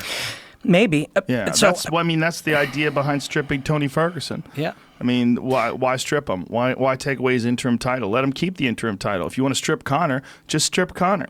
Strip Conor, and then Tony's obviously going to go through surgery. Tony didn't do anything wrong. He fell and hurt himself. Yeah. But I think at the root of it is an incorrect philosophical belief. So if I talk to people at the UFC, and I talk to them periodically, and I'll discuss something with them about, and it's generally at different times been like, hey man, you can see the work that I'm doing and you can see people like it. Could I contribute something X or Y? Mm-hmm. And then I'll mention, they will then say, well, you've got like a really unique way of approaching it. We think, we got so many casual fans watching on Fox or on these TV stations. It's just such a casual audience. And I think about it, and it's like, nobody questions that. The percentage of people that are a casual fan that is watching anything is very close to zero. Very close to zero. Do you think so? Yeah, because the casual, the not actively choosing what to watch, is being on a Netflix search, or is somebody put something on and I go and see what The Rock is cooking in his kitchen, or what's your dog's name, the gold dog? Marshall? I go see what fucking Joe's feeding Marshall. Nobody's watching something they're not interested in ever in our society. We are all constantly and consciously choosing what we consume at all times. And if we're sitting there with our boyfriend or girlfriend or husband or wife and they're watching it, we're somewhere else. By feeding this non-existent casual audience and really believing they exist despite all the evidence that there is no such thing, you are now giving less importance to your actual audience who is ready to go deeper, ready to see something more meaningful, ready to be brought somewhere different. There is no casual audience of almost anything in our modern world. I like what you're saying, but I disagree because people are watching and they don't know what the fuck they're watching. I've done it with people. I've unfortunately watched fights over friends' houses before because I happened to be there, and then there'll be people sitting around watching. Why doesn't he just do this? But they still chose to watch it. They still made that choice. Attention. Yeah, but they made that choice. And let's say but they're barely paying attention. So they don't know what the fuck they're watching. I'll accept so that. A guy like you comes in talking about artistry and all this. I think. You are great. I love your approach, but I think your approach in their eyes is a little bit too esoteric and complex, and maybe a bit balanced out better with someone like me. Yeah. Yes, but 100%. 100%. And as a result, especially the last sort of year or so, I've looked at it like, trying to force something. Like I'm not sort of happily saying that I would be in a relationship with you and accept what you are. I'm saying, I think we should be in a relationship, only I want to change you. And that's not right. That's not right. Yeah, it's not right. I'm literally saying, I'm not saying, put a role here, tell me what that role you need, and I'll do it. I'm actually saying, I think it should be different. And that's why it's not a good fit. And that's why I say a one championship is a more logical fit for me, because it's younger in its evolution, but still growing. And I agree with you, but I think it goes back to the money, because I think there's so much money involved in the UFC that they have to make money every month. I mean, they're in a tricky situation. It's like if you're a guy and you make $500 a week and you really like this car, goddamn, that Corvette is so nice, I really like it. Well, how much is the lease? The lease is $1,000 a month, but you only make $2,000 a month. How are you going to do that? Well, if I only pay $500 a month in rent, I can kind of pull it off. Right. And you're like, yeah, I guess you can, but you got to watch every penny, and you got to be cautious. And I think you could put yourself in these traps, and then you have to really micromanage everything you do. Like, we got to make money, but we got to make money, but we got to make money. Instead of, we got to do what we like and put together what we like and do the best possible version of what we like. Like, a perfect example is like this podcast. I don't have a boss. There's no overhead. I have a couple employees. It's very easy. There's no worries. So I don't give a fuck if I have you on to talk about stuff, or a Obama sleep expert, or I'm not gonna have anybody on that I'm not interested in talking to, because I'll talk about whatever the fuck I want to. I don't think, God, I don't know if people are gonna be interested in this. I need that advertising money. I need to say and because of that, I think it's one of the reasons why the show's been successful, because it honestly represents my thinking. It's like I'm allowed to pursue my interests and have these conversations and let it be pure. I think if the UFC took that exact approach, I think the product would be better. Yeah. And I think if they had someone like you breaking down the artistry of specific techniques, the air quote casual fan would be more educated, and they would learn more about it. I mean, and you get some of that from Dominic Cruz when he does his breakdowns on Fox, and some of the other fighters who do breakdowns, and when Daniel Cormier does wrestling breakdowns and breakdowns specific techniques of why they work and why they don't work and what someone's doing right or wrong. You get educated, and I try to do the best I can too when it comes to the ground in particular, which is where I think is the most confusing aspect of MMA for the casual fan. But I think we should approach the entire sport in the most illuminating way possible. And I think a guy like you and your approach is very valuable. And I love your breakdowns. Thanks, I'm a big fan of them. That's why I retweet them all the time. Yeah, I just think that. You have a very unique and passionate, and it not just a passionate approach, but it's genuine. Like, I know you. I've talked to you when the cameras are not on, and you're just as interested in this stuff. I really am. And I think we're just going through, thank you, by the way, man. I think we're going through whatever you're doing. If you're trying to seek some kind of mastery, and if you realize you're really early in it, you can do it by studying yoga. Some people do. Some people do it. They go to church twice a week. You're just looking to try to grow. And if you do it with something that you're deeply fascinated in, eventually you kind of learn about connections in all things. You know, the study of martial arts or the study of yoga or the study of jazz or whatever teaches you about connections in all things. And my life is so fucking good. And these little moments where I'm like, I don't know why these guys, I don't work for them. That doesn't make any sense. It doesn't make any sense for me to think that, because I get up in the morning and I make my wife and I coffee, and I sit in my kitchen and I fucking analyze fighting. I sit down and I look at it, and I look for moments, and I look for things that I think people will find fascinating. I look for things that will teach us something about life, and I look for these and I make them. Then when I make them, people seem to like them.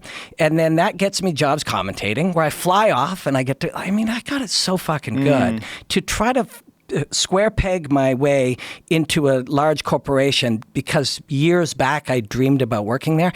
Sometimes you change your dream. Sometimes it's okay to change your route and find the world changes constantly. Yeah, don't be afraid to be flexible. And, you know, the idea of holding on to a dream for your entire life despite your interests is pretty ridiculous. It is, yeah. I mean, there's things that I wanted to do when I was young that I don't want to do anymore. It doesn't, you know, you should follow your interests, period. Yeah. You know, and if they change, as you change and grow. I mean, I talked about my waning love for Taekwondo when I realized that it wasn't really the right way to go. Well, when I first started doing it, I thought it was the most effective martial art. Once I realized it wasn't, I lost interest. I lost interest in competing in it. It didn't seem like the thing to do anymore. And I think that as you grow as a human being, you should have other interests. I mean, and I think the ones that are the most intriguing and the most passionate, or you're the most passionate of, they're going to give you the most reward if you pursue them. If you're more passionate about music than you are about accounting, but you decide to stick with accounting because it's what's paying your bills, and like, man, that's a dark road. It is. That's a soul-sucking road you're going to go down. It feels scary for somebody in that setting to change, because in the short run it will be painful, but in the long run it will be so valuable and less painful. Yeah. Listen, 20 years of way less pain is such a great trade for 2 years of pain. But if you're that guy with that Corvette that you got that lease on and you could barely fucking make those payments, you cannot take any chances. You have to just work those extra hours. Well, if I just put in 2 hours of overtime every day, that's still only 10 hours of work a day, but that was 2 hours at $20 an hour. Blah, blah, blah. Yeah, right. You start doing those calculations, and that's how you get fucked. Yeah. And that's how you get trapped. And next thing you know, you've got a family and you got kids, and you definitely can't move, and you got a mortgage, and you definitely ain't pursuing any music dreams now, motherfucker. That's true. And this is the trap that life leads. Yeah. You know, I do a one-man show now. So I built with a friend. I built a one-man show. It's like in a theater setting, right? Yeah. Like it's like. How do you do that? Do you use video and photographs? Right now, it is as we put it, 4 punch-drunk TED Talks. Right? So it's 4 story-driven parts of life that take you on a bit of, and in theory and in practice so far, people seem to be inspired or find it, compelling. And people have cried at them before, which is really quite moving. But those people should go to a doctor. They maybe should, especially, yeah. But I did it so I decided I wanted to do that. I decided I wanted to get up and tell stories and hopefully entertain people or find them, inspire them, or take them somewhere. And I did it partly. I watched your show. And then I would have never in a million years, or when I saw you in Vegas, would never in a million years thought I could do that. Because it's clearly a lifetime of training and development and improvement and trial and error and thousands of repetitions. And you look at that and you don't look at an Olympic gymnast and say, I can do that. And that's so I didn't think of it at all. But then I saw Brendan do his show, and it was awesome. And I realized he only started working on this 2 years ago. Mm-hmm. You know what I mean? And all he represents is hard work, sacrifice, and drive to learn. Yeah. And that's possible. Yeah, what Shab is doing is what I said to him is you are essentially using an athlete's work ethic and applying it to an art form. And that's what's awesome about it. He's a funny guy who realized, like, I can do stand-up. I just need to put the time in. Mm-hmm. And, you know, I've seen that guy kill. I mean, kill. And he's been doing comedy for like 2 years. Yeah. You know? That is inspiring. You should be aware when you see that means something you work on for only a couple of years is possible if you're driven and smart and really committed. And that's what I took out of his show. Plus, he explained to me the process. So I decided I'm doing it, right? So I booked about 5 months ahead in Winnipeg because there was a UFC in Winnipeg, and that's my hometown, to do a small theater. And I'm like, okay, 5 months. And I'm like, what the fuck do I do? So I called up a good friend of mine, Graham. So when you booked it, you I didn't have a show. Wow. Yeah, I didn't have a show. Maybe that's a 6 good way months. to force yourself. Yeah. So, and I called, but I had one plan. I was going to call up my friend Graham Isidore, who is a playwright and a writer for Vice and a bunch of other stuff, and very smart and interesting, and we're good friends, but we have very different perspectives. And I said, I booked this show. It's in 6 months. I need 40 minutes. It's got to be. And he has told some of my stories in Vice before. Getting drunk with sumo wrestlers and different stories. And so Dude, how much do you weigh? About 156. And you got drunk with sumo wrestlers. It was scary. Oh, no. Yeah, it was really it was joyous. You've never seen anything like that. Oh, but my this God, they're so big, though. Yeah. Oh, you should see it. So Biamba, do you know who Biamba is? No. He's so if you ever see a sumo on TV, that's Biamba. So he's the guy in the Geico commercial skating, being a figure skater. It's like the Tiger Woods of sumo That's wrestling. Right. Yeah, okay. And he is a genius. He's a world champion, but he's also an entertainer. So he lives in Hollywood, and he's very, very He lives booked. here. Yeah. He is. And he sumo wrestles. Yeah, there he is. Yeah, he's from Mongolia, but he spends a great deal of time here working as a television personality and an actor and whatever. But he still doesn't just look fat. No, that guy looks jacked. Like, go to that one where he's doing that muscle pose. That one right there? Yeah. Yeah. See, that's like the shoulder muscle through all that fat. That guy looks like a tank. Well, people don't realize, but underneath there is like you. Or underneath there is like TJ Dillashaw. You know what I mean? There is a muscular person underneath all those additional layers of fat and flesh and skin. There's a powerful athlete in there. Is there a real benefit in being that fat? Force, power generation, like momentum, the ability. I mean, if the other guy is that big and our goal is just to smash into each other until one of us is taken from the platform, and you're not that big, it's going to be very difficult. Right? So it's like an arms race of size over generations where they just got bigger and bigger out of necessity. Because if you're bigger, I mean, what am I going to do? Right. We could, in theory, maybe I could use your size against you, or I could use technique and strategy and smarts to take you off. But I could be big and also do that. Right. So why not be also big? So it arms raced to that point. And there are little guys. But to watch Who's these... that guy that's with him? That guy's going to get killed. I think he's on Impractical Jokers. But yeah, Biamba is like, he's the most famous sumo guy in the world. And I got wasted with him at the World Combat Games in St. Petersburg, Russia. So I got to commentate it. Right. So I was in St. Petersburg, and I absolutely I found a niche where I get to commentate like real traditional martial arts a fair bit. I've done Taekwondo and Karate at the Pan Am Games, and I did the World Sumo Championships or the World Combat Games. I do the World Wushu Championships, which is Kung Fu and Sanda. And so I've carved out this niche where I get called for these and develop expertise in these different areas and get to experience them and see the little details that change when you change something. And so I got to commentate sumo. And then after, he seemed to like me, and he's kind of like, we drink. And it was something, man. Like, what does he drink? Vodka. Oh. Well, you're in Russia, too. Oh, right. You're in Russia. So I love Russia. I do. I really do. I love the Russians. I love their view of combat and of martial arts and stuff.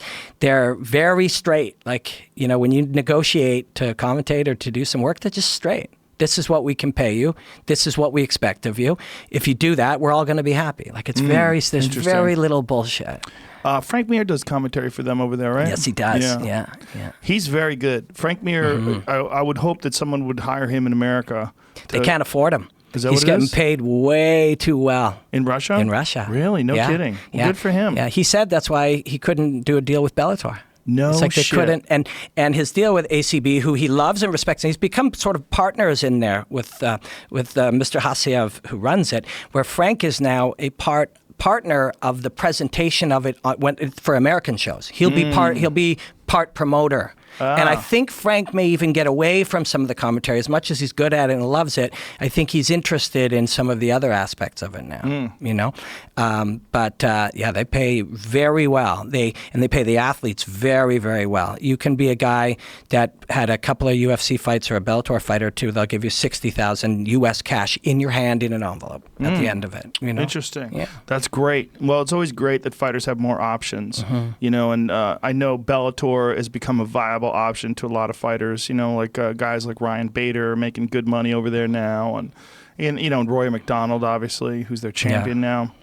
I just think we need more of those, you know. I know that Oscar De La Hoya is getting into the mix now, but just the approach that he's making seems to me to be ridiculous. It's an old school promoter's approach. Get some big name and then invest all your time in that big fight. But that's the same thing you were just talking about, the UFC, the challenge they face now is that we need another big one. We need another big one. Yeah, we need another big one. It just seems like that approach, like we know, okay, if this wasn't the approach, would this be the ideal approach? No. It's never the ideal approach. The ideal approach is to do the best fights possible.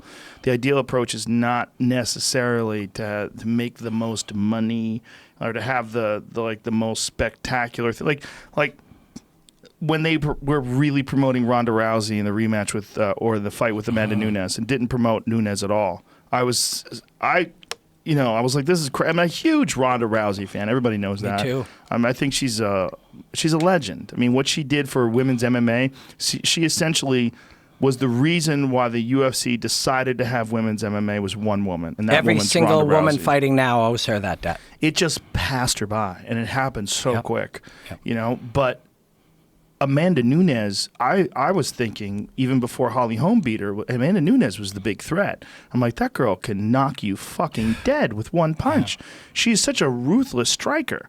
And she's a Brazilian Jiu-Jitsu black belt. I'm like, this is a terrible matchup for Ronda, I thought. Yeah. Because Ronda's hands, although good, you know, and getting better and, you know, really was starting to look like a polished striker, still doesn't have nearly the kind of power that Nunez has. And the ability. Like Nunez is, she can take it as well as receive it. We had just seen Ronda sort of have these blitz moments with like Betch Correia and, you know, and kind of Sarah drove McMahon. through the bricks, smashed through. But when you see the overall game, like versus Holly Holm, then you got to see, there's a lot of limitations here in trying to smash through the bricks. If the bricks aren't there and the bricks head kick you, you know what I mean? There's a lot going on there. So we're seeing the layers upon layers upon layers. So what happens after you get to the first layer? Oh, well, you don't have a second layer. This is your layer. Your layer is straightforward, move ahead, and you know, coaching is to blame as well. There's a lot of things there. But the fact that they weren't even promoting Amanda Nunez, you have the very first ever openly gay women's MMA champion in the UFC. South America, From South all America. these interesting aspects to and her. she's a fun girl. She's interesting, you know, and she's a fucking killer, man. She's a fucking killer. And they showed it in that fight. They had an opportunity to make another star. Instead, they didn't make this other star, and then you look at her most recent pay-per-view, I heard the numbers were abysmal. Really? See if you can find out what the numbers were, because someone told me, I think it was Schaub told me, there were 85,000 pay-per-view buys. Wow. That's scary. You should be, but at that point you have to stop and wonder, is there anything we could do strategically different? Like, just because something worked all the way along in any business or in anything you're doing, there might be a time to take a slightly different approach or to change one of the fundamental beliefs of how we do business or something. You know what I mean? What you can't do is just go, well, hopefully the next one will be good. I mean, you watch that happen all the time. There's some massive change in your business or in life. And that change, at first people deny that it's there. Right? They deny. And then they say it's a niche. And then they say it's a blip. And then by the time that it's actually in the heat of something scary or challenging happening, you've wasted 2 or 3 years that you could have used adapting to be ready for it. Yeah. You know what I mean? Yeah. No, I do know what you mean. Yeah. I mean, I think that what you got to do when you have a champion that has spectacular results like Amanda Nunez, you got to hype the shit out of her. Invest. Yeah, invest, hype the shit out of her. And that would have made the Ronda Rousey fight, I think, even bigger. If you show her smashing Miesha Tate, you show her, smashing Sarah McMahon, you show what she's capable of. Like, she's a fucking monster. For sure. And you talk to Mike Brown or anyone there who's been around the greats, and they talk about it. But this level now, where they are, the brilliance of what we've seen, it's another example. If you think that only fighting to stand up when you're in guard is right, or only keeping somebody down is the game, and the only thing you have to worry about is they'll stand up, they'll submit you. Right. Like, as soon as you don't recognize where you are in the change of the river of life and time, you sometimes get fucked up. Yep. And it's a fascinating thing. I know I literally was just in Singapore, and I just spent days with this company. But they see the world differently. Their strategy is simply they're a values-based company that believes in the values of these things and tries to show people and share martial artistry for the greater good. And it's not some business. It's what they truly believe. They truly are going about and making choices. And when Chatri says, I would not hire Conor McGregor because of what he represents, he's dead fucking serious. What does he represent that you wouldn't hire him for? His idea is and what he sees, and I shouldn't speak for him at all. He's a brilliant man, by the way, this guy. He was a homeless kid with his single parent that later became educated and then moved to America and went to Harvard and then started managing corporate funds and became a Muay Thai champion. And this is all easily documented. Wow. This is who that individual is. And he's lived that life based on honor, respect, teamwork, excellence, that mind. That is what built that company. And one is $1 billion company now. It's $1 billion company. It's in 1.7 billion homes in Asia. This isn't some mythological idea. This is a guy who's built a massive company based around these values. And that's a different thing. But what does he say about Conor? Oh, sorry. Yeah, I go off on these things. No, it's cool. So he looks at it as the things that he says and the way that, and again, I shouldn't speak for him, this is what I've gathered, throwing things and creating conflict and controversy as your currency is not something to be proud of. That's an interesting way of putting it, as your currency. Yeah, I get it. And that sounds and I'm not quite although I've drank the Kool-Aid, I believe in what they're doing and I see it as real, not only because my values line up with it, but I think they are going to grow dramatically as a result of some of these, the way they see the world. But not only that, but I'm still also immersed here. And I like Conor. I think of Conor, I work for TSN because Conor fell out of a march to a red carpet to shake my hand while my boss was watching. You know what I mean? Yeah. Like some of the most interesting moments I've had are with that guy, and some of the most interesting, many dozens of hours of trying to figure out what's happening, and research and growth has happened by studying that guy. And I see the games that he is willing to play as part of his strategy for success as a fighter and success trying to be successful for his family and his future. I see it all connected. So I don't dislike him, but I respect this idea that conflict and controversy are not good for us. I understand that, but I also understand psychological warfare, and I think that Conor's a master of that, and that has a huge factor in victory. I mean, this is something Miyamoto Musashi used to his advantage. If you read the Book of Five Rings, what Conor's doing is fucking with people's heads to the point where he has space in their head.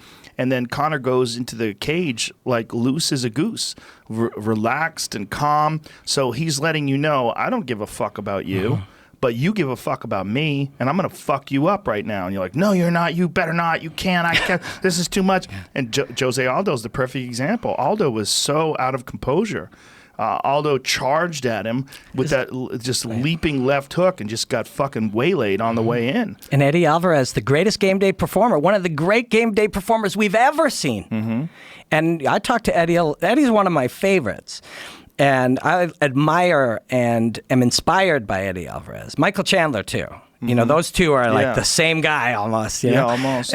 But Eddie was like, the plan was to wrestle a lot and stay at distance barely at all. And I stayed at distance almost the whole time and barely wrestled. Like, he's just like, it was real. Like, and by not accepting it was real, coming in, and suddenly you find yourself in there and it's real and you feel different and your mind is working differently and your hormones are working differently and who you are in that moment is different, and you're like, holy fuck, it's real. Had I prepared for it to be real, I could be in a different state right now, but I denied that this was going to be real, and now it's fucking real. Santa Claus It's real. That's interesting. Real. It's real. I also think he got clipped early, and I think that's a factor. You get caught on the chin like that, and your legs give out real quick, and your brain doesn't work right anymore. Your body doesn't work right anymore. I think that's a factor.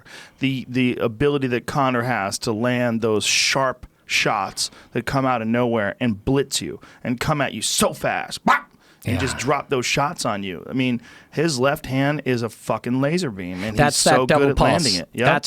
That is the definition of it. Mm-hmm. He's so good at landing that shot. And he's also good at landing a bunch of other shit too, man. I mean, he'd pick you apart. He's a real dynamo. I hate to see things like what happened in New York and Brooklyn. He threw the dolly at the bus and smashed the window. It's like it's so fucking stupid. Yeah. All that thuggish shit, running in with a bunch of other guys and everyone screaming. And because what? What did Khabib do? He smacked your friend in the face because your friend was talking shit. So, I mean, and even the way he smacked him was pretty gentle. I mean, and Artem called him a coward, and he said he doesn't fight, and Conor's a real fighter. It's like, listen, man, he's Russian, you're Russian. You guys got to sort this out on your own. That is how they sorted it out. Yeah, though. and look, it was a pretty calm sorting out, in my opinion. I mean, they didn't stomp him, they didn't beat his ass. I mean, but once we get to that point, I mean, I get it. Yeah, you're doing something and I'm responding, which he responds. That happens every day in gangs and wars in Northern Ireland and Ireland and all types of religions. That's been going on forever. Nobody ever wins when that happens. It just perpetuates it. And when you watch it, and then there'll be a lot of people, you see this scenario, and like Khabib's fans or friends or supporters and Conor's, and they're like, he did this, no, he did this. They're both wrong, and everybody always, when somebody does something bad to somebody else, they almost always feel like something was done bad to them. Very few people instigate. They always perceive something happened. Right. They perceive a slight. Yeah. And, some people, you do one thing to them, and then they're like, okay, motherfucker, now it's to eternity. Right. Like, okay. Like, well, that doesn't make any sense either. Now you look like a fool. Yeah. You just can't throw a dolly at a bus. No. Filled with other fighters, because it's so selfish.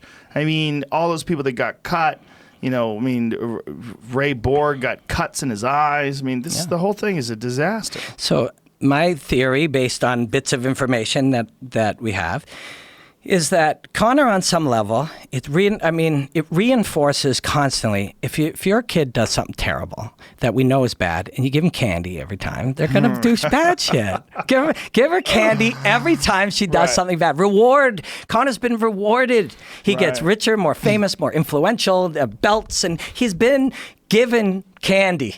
Every time he's done this, and it works. And I mean, there is parallels in the political system in America. There's parallels all over the world that by acting out in these strange ways, it's so bizarre and unsettling that we reward it. It'd be a good name for a band. Candy for Bad Behavior. Yeah. That'd be a good name for a band. Yeah, it's a punk band. Totally be a punk band. But that's what's happening, right? And so now we take it, and then you add the strategy element that you're talking about, right? So he's looking at it, and it's like, okay, Khabib would be a great fight. I'd like to fight in Russia. He likes challenges. This is hard, but let's do it.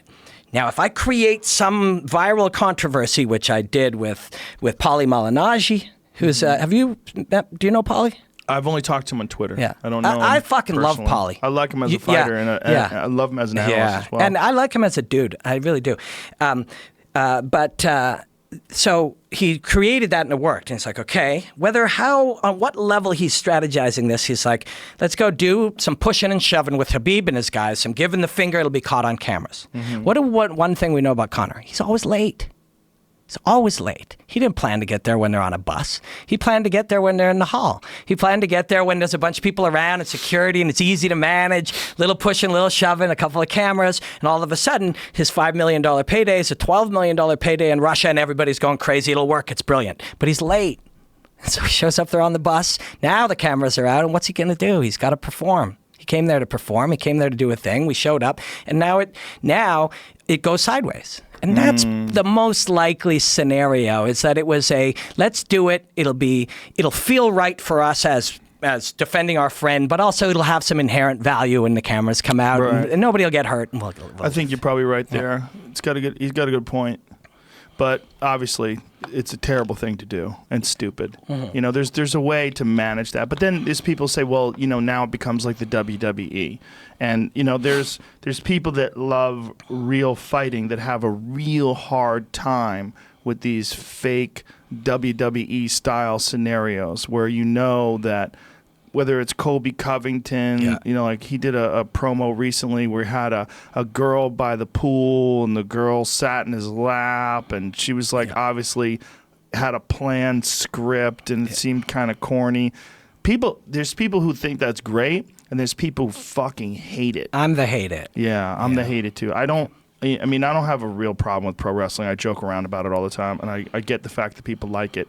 I don't like that kind of shit bleeding into MMA. I think it's dumb. It's bad. It's also, I mean, again, if you're viewing it as inspiring artistry with which there are lessons to fucking live your life on one hand, and that's how I truly see it and interface with it and experience it and share it and want to see people get to feel that. And then on the other hand, you're putting together these weird scripts to sell pay-per-views. But I mean, wrestling, that stuff came up in wrestling because it isn't inherently real. It needed those extras. It needed all that stuff. If we understood how brilliant Colby Covington was, if we understood how brilliant of a combat sportsman he was, he wouldn't have to do that. But he's doing that, and that's what got him a title shot. Right. So on the other side of the coin, we're wrong. Well, no, if we understood, he would get it based on that. But we don't understand. We, the royal we, don't get it. It's like,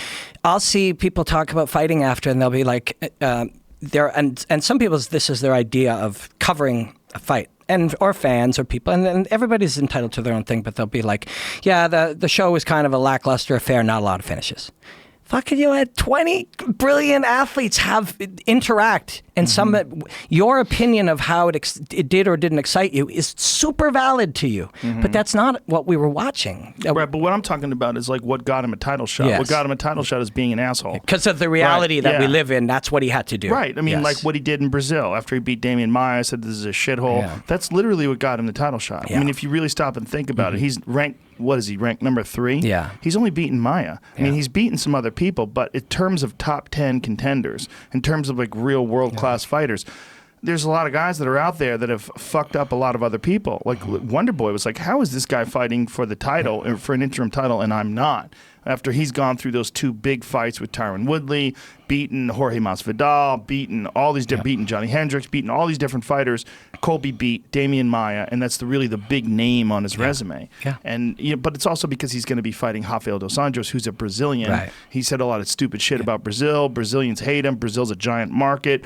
It's an easy sell. And this is what he's talked himself into. And it's a tough fight. Don't make no mistake about it. The guy that beat Damian Maia is a tough fucking fighter. Colby's a tough guy. And again, you talk to Dean Thomas or Mike Brown, and they 2 years back when they were and I'm a Jorge Masvidal freak, right? That's one of those special artists to me.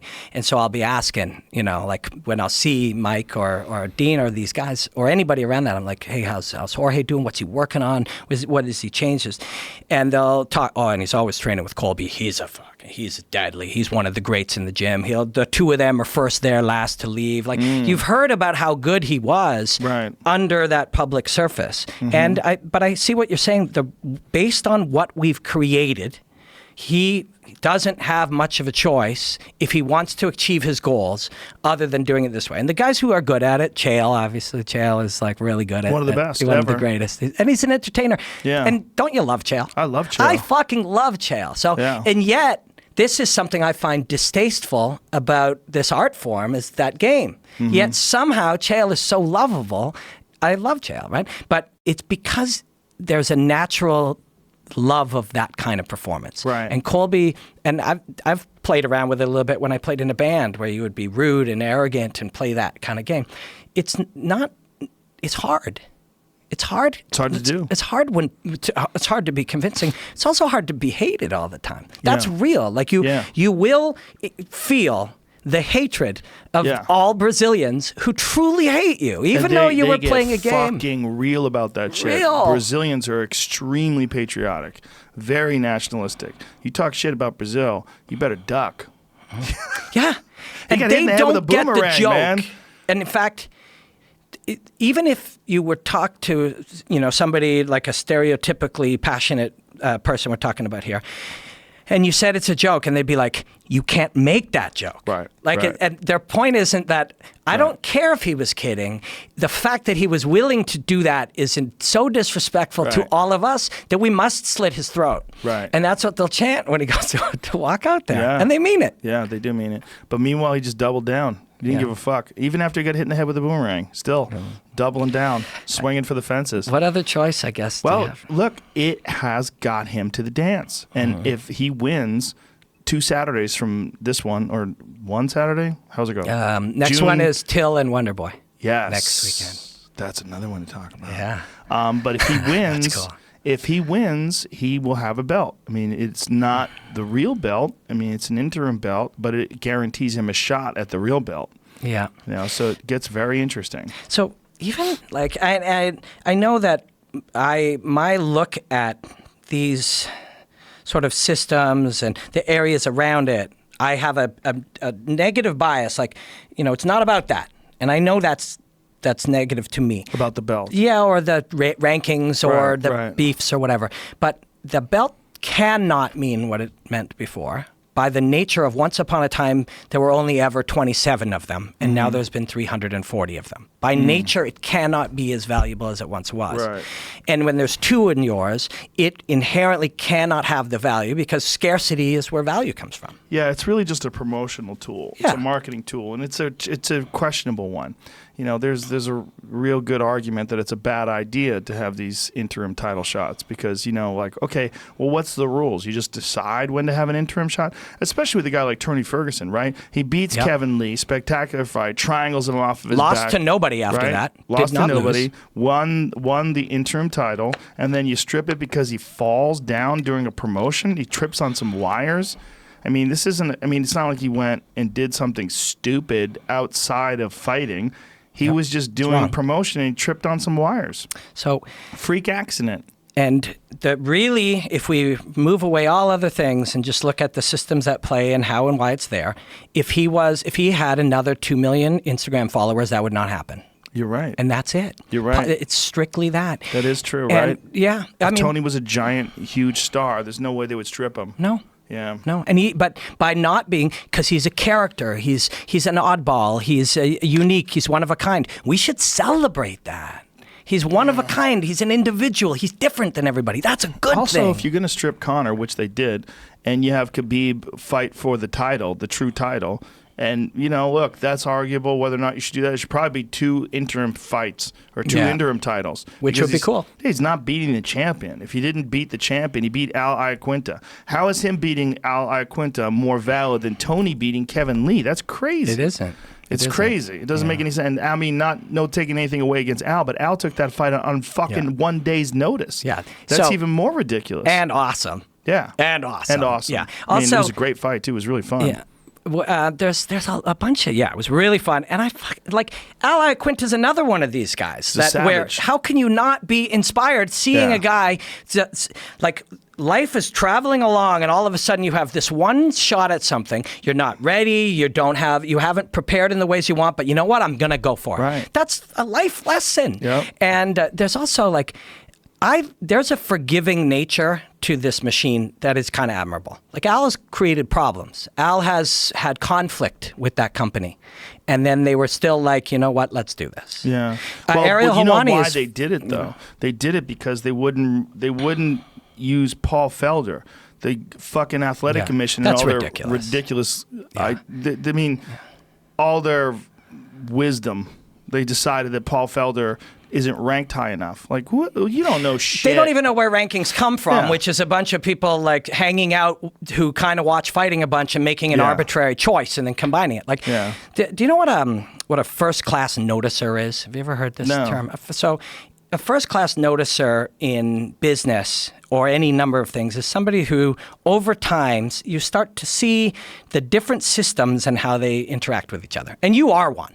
You clearly are a first-class noticer. You see big picture, small picture, combine how the outside, right now you're like, well, the commission did this, but Paul Felder did that. Rankings are this way. And you're able to pull all these things together and look at it, right? And if you look at any of these things from that perspective of how the systems all work, the whole thing barely makes sense. You know what I mean? Right. Paul Felder is brilliant. Yeah. And he's a dangerous fight for anybody at 155, including Khabib. And committed and mentally strong and a striver. He's a world-class striker. Yeah. And his striking is fucking deadly. And he's not just a striker in terms of punching like Al. He's a really nasty kicker. I mean, Al can kick, no doubt about it. But Paul is a bit more achieved in his. He's got more weapons, more complex, spinning back fists and elbows and knees and nasty leg kicks. Yeah. And, went 3 hard rounds with Barboza and went toe-to-toe with him. I mean, he's that good. He's that good on his feet. And smart. Yeah, so very smart. He's a great analyst for such a young one. But when you look, so you're like, how is that possible? Because that's really hard. And it's a different skill set than just being a good fighter. There's language and being able to rationalize things and all these different things. But you look back and he did it on the small leagues, which he didn't need to do. He pursued because it was of interest to him. He pursued it to get good at it because he loved it, which means he's predisposed to thinking that way. So now you also have a thinker, a fighter, an incredibly dangerous striker, a guy who can play complex games in it, and you, in your infinite wisdom, don't think he can fight Khabib because somebody somewhere said that he put a 7 next to his name instead of a 3. There was a lot of real problems with the athletic commission, and we won't go into depth with them. I don't want to cause any problems. But they had some real issues. They're young. They're new. There's a lot of nonsense that was going on behind the scenes. But I think that what was interesting about that fight was we got to see Al step up. We got to see Khabib have some issues with striking. And, we got to see, I mean, what I don't like about it is the whole championship thing. What I don't like about it is he didn't beat a champion to become a champion. They just sort of set this fight up. Al wasn't preparing for that fight. He was preparing for a 3-round fight. And then Tony gets stripped. All those things I don't like. Yeah, because they don't make any sense. Yeah, they don't really make any sense. Because if we go back if we have some kind of value root of what we're about other than the necessity to sell things based on the same marketing that we've used, we wouldn't have to be in that situation. But we find ourselves there. And when you're on the bottom of half guard, you just have to work your way out of half guard. And that's what that machine has to do. And that's what, Khabib has to do. And that's They got an artificial stand-up. Yeah, exactly. That's really what it was. Exactly. They couldn't work their way out of half guard. They got stood up. Exactly. And, I don't know. Wonder Boy and Till. Oh, man. That's a big fight. Yeah. That's this Saturday. That's chaos. That fight is very interesting to me. I am very, very, very interested in that fight. Me too. Yeah, I want to see what happens when Till fights Wonder Boy because I was stunned by how easily Till ran through Cowboy. And Cowboy, in all fairness, is not, in my opinion, a real 170. He's a tweener. I think Cowboy would be a 165, and I think maybe his struggles to make 155, maybe he should be 10 pounds heavier, and I think that 10-pound weight class thing is real. I think that's where it should be. Every 10 pounds. Darren Till is a fucking huge guy. So is Steve. Yeah, they're both very tall and strong. But Till, regularly is well over 200 pounds. Yeah. He's walking around at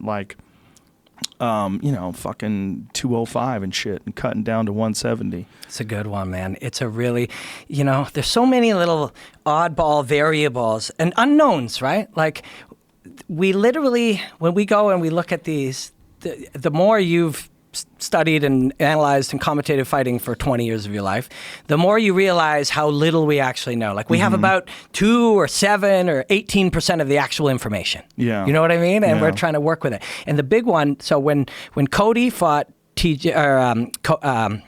Dominic, I was like, I just don't see how he can win. I don't see how Cody can win.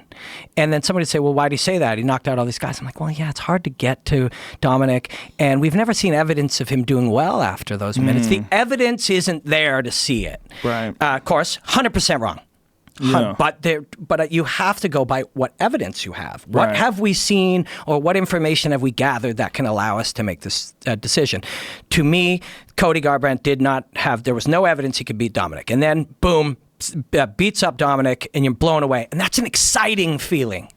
And that is, I think, what's at play here.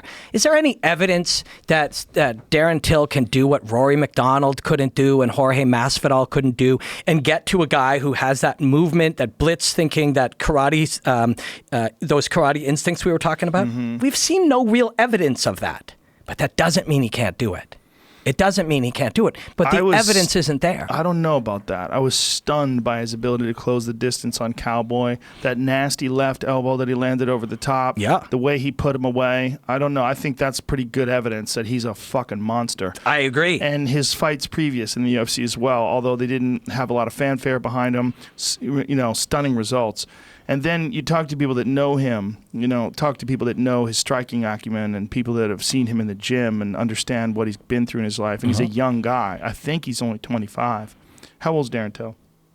I'm pretty sure he's 25. He's also never lost, right? Yeah. Never. It's a fucking beast, man. Yeah, and then you see the pictures even. Yeah, 25 years old. That's wild, man. And a but what fucking I'm killer. saying is, I would not be the slightest bit surprised if he could do it, because Right. we've seen enough over time to know that what a 23-year-old is capable of. They'll see the whole game differently. They'll see their understanding of where they are in relation to the other guy is so different that it just on one day all of a sudden all these 25-year-olds are just so fucking good, and we don't really have the language to explain why.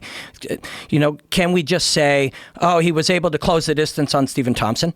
If he does, we'll say yes. Yeah. But then the question will be, how? When nobody else could do it, how and why could he do it? And that's always what obsesses me. Yeah. If you see him do it, there is now, the explanation isn't he was better at closing the distance or his range management was excellent. That's true for a bit. But then my next question the next morning will be like, how the fuck did he do it? Right. What changed now? What about the entirety of the game itself, the systems of the relationships of two fighters? What changed in such a way because of his behavior? And that's where it gets to me really, really wild. Because right now, nobody gets to Stephen Thompson. And I mean, nobody really at all. Tyron has knocked him down twice and had him really badly hurt in there's both 50 fights. minutes. 50 minutes. Yeah, and but he had those are the moments in the fight where they engaged. See, the problem with those two Tyron Woodley fights is Woodley fought Wonder Boy the right way. That's how you got to fight him. You don't engage, and when you do engage, you got to be absolutely convinced you're going to land. And Tyron did, and did land, and hurt him. I mean, you looked at those two fights. Tyron is the one who's the wrestler, but he's also the one that hurt Wonder Boy. Wonder Boy never hurt Tyron in those fights. Tyron had him very close to being out. Yeah. And I just wonder if Wonder Boy is starting to slip. You got to wonder. You got to wonder if all his years of combat sports, all of his years of kickboxing. I mean, you got to remember this guy has one of the most spectacular kickboxing records ever. Yeah. I mean, what is he like? 57-0 or something like that in kickboxing. Yeah. And then he gets into MMA and, he loses to Matt Brown. He gets kind of beat up on the ground. Comes back, has some really good fights, and has been in there with world-class fighters and beaten some world-class fighters. But he's also, I want to say, he's 34, 35. Yeah, right? He's getting there. And those are a lot of fights. Although he didn't get, until those three examples, he didn't really get hit all that much. Right. But it's still the wear and tear on your body. How old is Stephen Thompson? Find out how old Wonder Boy is. I want to say he might even be 35. Yeah. The hips and the knees and the shoulders and that whole 35, thing. yeah. 35. Yeah. Yeah. And there's also that, he developed mastery in what he does. Yeah. And once you've developed that elite top level of reached your highest potential, it's hard to keep going. Mm-hmm. And then the masses start to close that distance. The general young kid a kid at TriStar, like some of their young guys, they have that, and they've had Thompson in there for years, and Faraz has been able to study people like that up close, and they all studied Lyoto. Now the young guy can do a lot of those things at a much higher level than fighters that came before them. So your level of mastery you plateau to a point that it's hard to go beyond. It's really hard work, and sometimes it requires you to get a little shittier for a bit to go past that plateau, to weaken or get worse by having to re-examine what you believe and the way that you train or the way that you fight. To break through a plateau, you've got to kind of be willing to go backwards a bit. And when you're fighting Tyron Woodleys of the world, you cannot go backwards. Right. So it's kind of stalls you there. So, but ultimately, the big question also is there some other strategy that hasn't yet been done that is a Stephen Thompson beater? And that low leg kick you talked about, that may, so I cannot get to your, so what would I prefer when I'm fighting Stephen Thompson? Body lock. If I can get to the body lock, I'll rip him down. Okay, to get to a body lock, I got to touch him. That's really hard. He stops me from doing that. Or I got to hit him or kick him. But when I do that, he moves away and hits. What if I can just get to the edge of his sort of bubble of hot range where he can hurt you? And maybe that low leg kick is a part of that. You know, maybe that low leg kick, just getting on the outside of it where you're still somewhat safe, but you can smash him up a little bit. Maybe there's a weapon that hasn't been used. Well, this is also arguably the best striker that Wonderboy's ever faced in MMA. Arguably, right? I mean, Masvidal is a very talented striker as well, but Wonderboy is a master of that front leg, and that front leg is a real tricky one because that karate style that he uses, he keeps his hands down low, he stands totally sideways on you, and you got to get past that front leg side kick, and Johnny couldn't get past it. Hendricks got lit up by that front leg side kick and then front roundhouse kick to the face right afterwards. It's just, there's a lot going on with that front leg if you're not used to that. And then if you get too obsessed with it, the back leg comes. Yeah.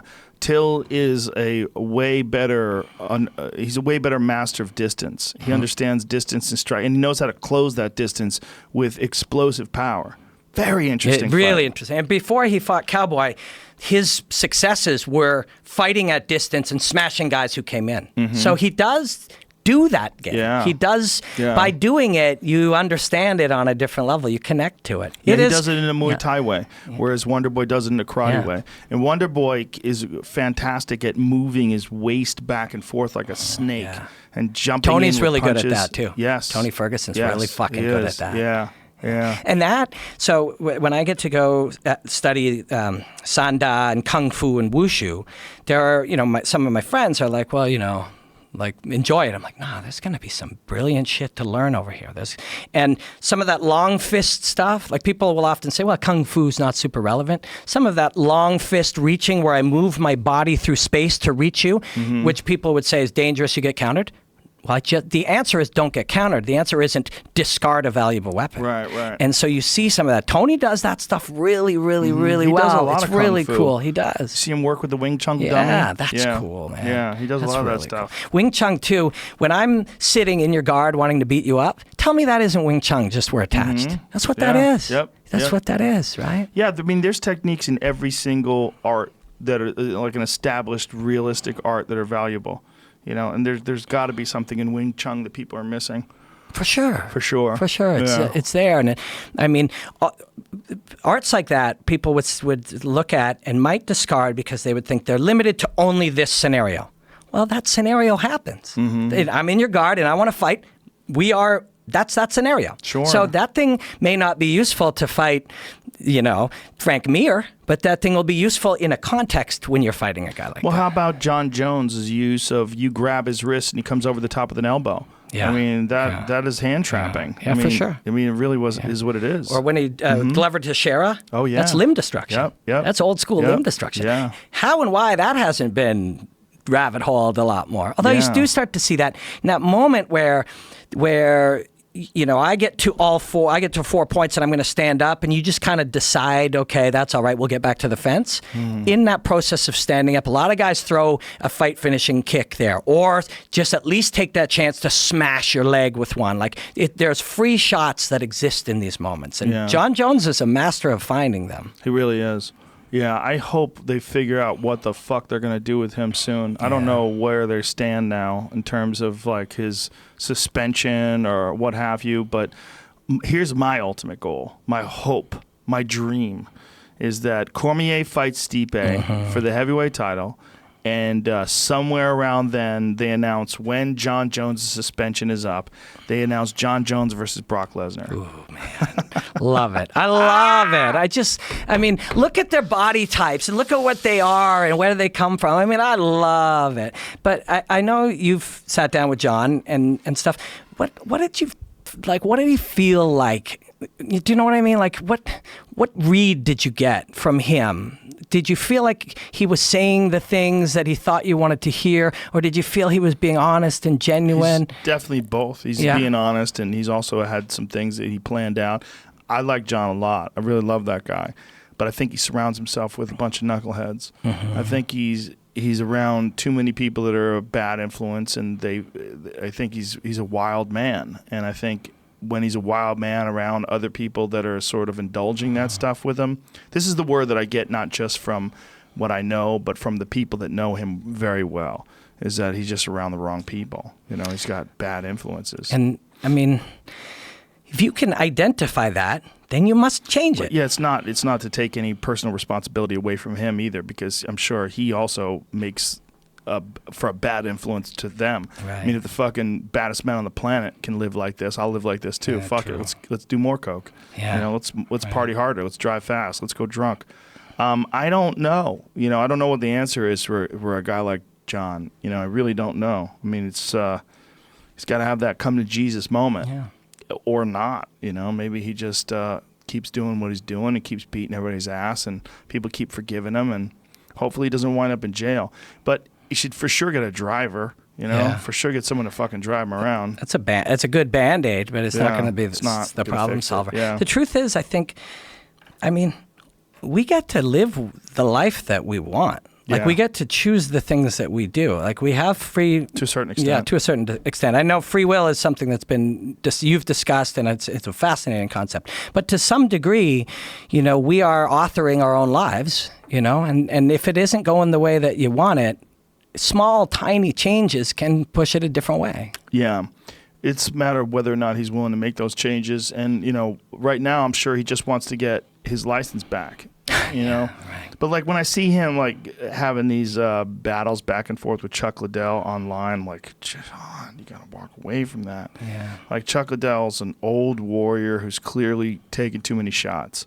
Like, and, you know, this, you know, calling him an old man and saying all this stuff. And it's like, just be the better man in this situation. You're at the top of the heap right now, at the top of your game. You don't want some young guy doing this to you 15 years from now, talking to you that way. I mean, these are the dark days. But when we turn the TV on, I don't care if you watch CNN or Fox or CNBC or whatever, or the NFL or hockey or fighting or whatever, a lot of what we see is a bunch of heads who somebody has said, you choose different sides, or they know that's what they should do, and then they just argue. Yeah. And we watch it, we're taught it, we see it every single day, all the time. Drive you crazy? It drives me crazy when it comes to fighting. The sports guy talk. Yeah. That drives me nuts when it comes to fighting, because they have this sort of robotic, predetermined pattern of behavior that they apply to football and baseball, and I just feel like fighting is just more personal, more intimate. There's more on the line. There's more at stake. It means more to me. And when I see that dopey sports guy jock talk applied to fighting, it makes me angry. It makes me angry too, but it for different reasons as well. One is this doesn't apply exactly as you said, and the other one is, does it even apply to football or anything? Because it's ritualistic. Like, it acts as if this show doesn't exist. The reason it looks, so we were talking about how meanings change. Once upon a time, that was a professional speaker. Yeah. Now that is a rehearsed, over-strategized, constructed, artificial speaker. And in a world where someone watches the fucking Joe Rogan podcast, or goes on and sees Dwayne training guys, or watches a supermodel on Instagram, or sees what The Rock is cooking, like I said, we see real people everywhere. So now this becomes ritualistic and artificial. Is, man? It's a strip club DJ. Hey, coming to the top stage. It's like that predetermined sort of pattern of behavior. They adopt this pattern. And, you know, there's a lot of people that adopt that sports guy pattern, and there's a lot of shitty writers that do it too. Sure. And they apply that insulting style of writing to combat sports, and some of them have never been inside a cage in their fucking life, and barely even trained. Yeah. No, it's if you have not been kicked in the fucking head in front of your mother, you have no right to criticize. My mother never saw me fight. I fucking got. Oh God. I wouldn't want that pressure. So a couple of punches happen, and I get caught in the guillotine, and I'm thinking I'm okay, and I'm driving my shoulder in, and then I start to go out, and I kind of hit him, and then I tap, and I look up, and my mom is right fucking there. She's right there, and my family is wonderful, right? Like, I got the best wife that the humans have ever had, and my parents and her parents. I'm surrounded by great people, and I know that my mother literally was looking at me like, I'm proud of you, don't worry, this happens. But my memory has her going, well, she's probably just sad. I mean, sure, she's going to shake her head. Yeah. She's sad. But I mean, if you haven't been through that, if you haven't experienced failure, if you haven't been carried out on a stretcher as everybody boos you, or felt victory, or been terrified, you cannot logically criticize them because you don't understand. Well, even if you haven't done it, if you have some respect for it, I respect you. Just understand what they're going through. Like, I don't think you necessarily have to have gone to war to be a war correspondent. No. To understand it, to talk about it. You don't have to have shot someone to be able to understand what people are going through, or at least try to comprehend it, but have some respect about it. Yeah. There's a way to criticize technique and movement without being insulting. And I think this is a part of the problem. The sports guy attitude is an insulting attitude. Yeah. It's a judgmental one. Yeah, it's judgmental and mocking. And I think they play to Johnny Lunchbox. I think they play to dum-dums. And it really hurts my feelings when I see that sort of strategy applied to covering mixed martial arts. Yeah, and like I said, it acts as if, as less and less people consume this older but valid interface, television, less and less, and more are consuming other things that are different and new and stuff. It's bizarre that the old one starts to say, yeah, well, we still do it this way. Right. You can't do it that way because now it looks weird and old. Yeah. Now it looks, its context has changed because we have seen thousands. We've seen what Michael Chandler ate today and how he held his son. Yeah. And this guy is saying, well, striker versus grappler. And it's just... They haven't evolved. You have to. You have to re-step in, and this applies to us all. You have to re-step in, look at where you are and what its meaning is, and realize, oh, technology changed, the audience changed, the world changed, my life changed, the economy changed, the market. All of these things have changed. I'm still the same. I'm a dinosaur. That doesn't make sense. I can't do that. I must change. But the reason sports television, the NFL, or many of these things, news, doesn't, is it starts out that there are innovators. So in fighting, it was Dana White and the Fertittas and you guys and this vital, young, innovative creators. And then as it grows, you need organized thinkers. You need people who can organize and structure something so that it can grow. The problem is they get really good at structuring hierarchies. They get really good at structuring business in such a way that they are then in charge. And then when it changes, you need those creatives again. But these structure guys are there, and they've built these formulas that they are then bound by.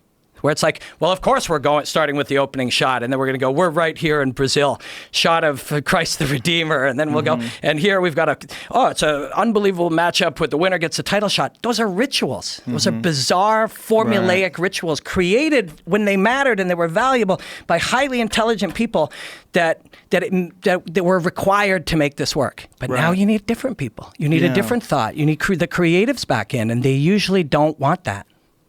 Yeah, I think I like your point about different approaches. And I think one of the best ways to maybe perhaps have a different approach is to have more intense coverage of training footage. Great. And I think they're doing that with the embedded series, those online things. I'd like more people to check those out. I think if more people got an understanding of how much is involved in this, like when people get injured and pull out of fights, like some people will freak out and complain and write a bunch of stupid shit. Like, I don't know what happened to Mirko Cro Cop, but you can't say anything bad about him. He's a superhero. He's a superhero. The guy, if that guy pulls out of a fight, you got to go, well, he obviously must be too hurt to fight, and this is part of the game. You know, I mean, but I've read some ridiculous shit that people have said about Mirko online. Like, I went to Canelo's page the other day. Oh my God. There's pictures of Canelo Alvarez, and people are, judging his body and saying he looks tiny now. And there's all these emojis of pills and needles all throughout his entire Instagram post. The comments are ruthless, just ruthlessly fucking insulting. I mean, this is the world we live in. It is. I did a breakdown on Vitor, and you go in and Instagram is at least in my experience, is the least negative because it's the newest. What's the most negative? Probably YouTube. I agree. Yeah, probably because it's the oldest, right? It's the oldest. What it is? Yeah, because as things get older, a lot of negativity is around, and positive people leave. Positive people leave because they go on.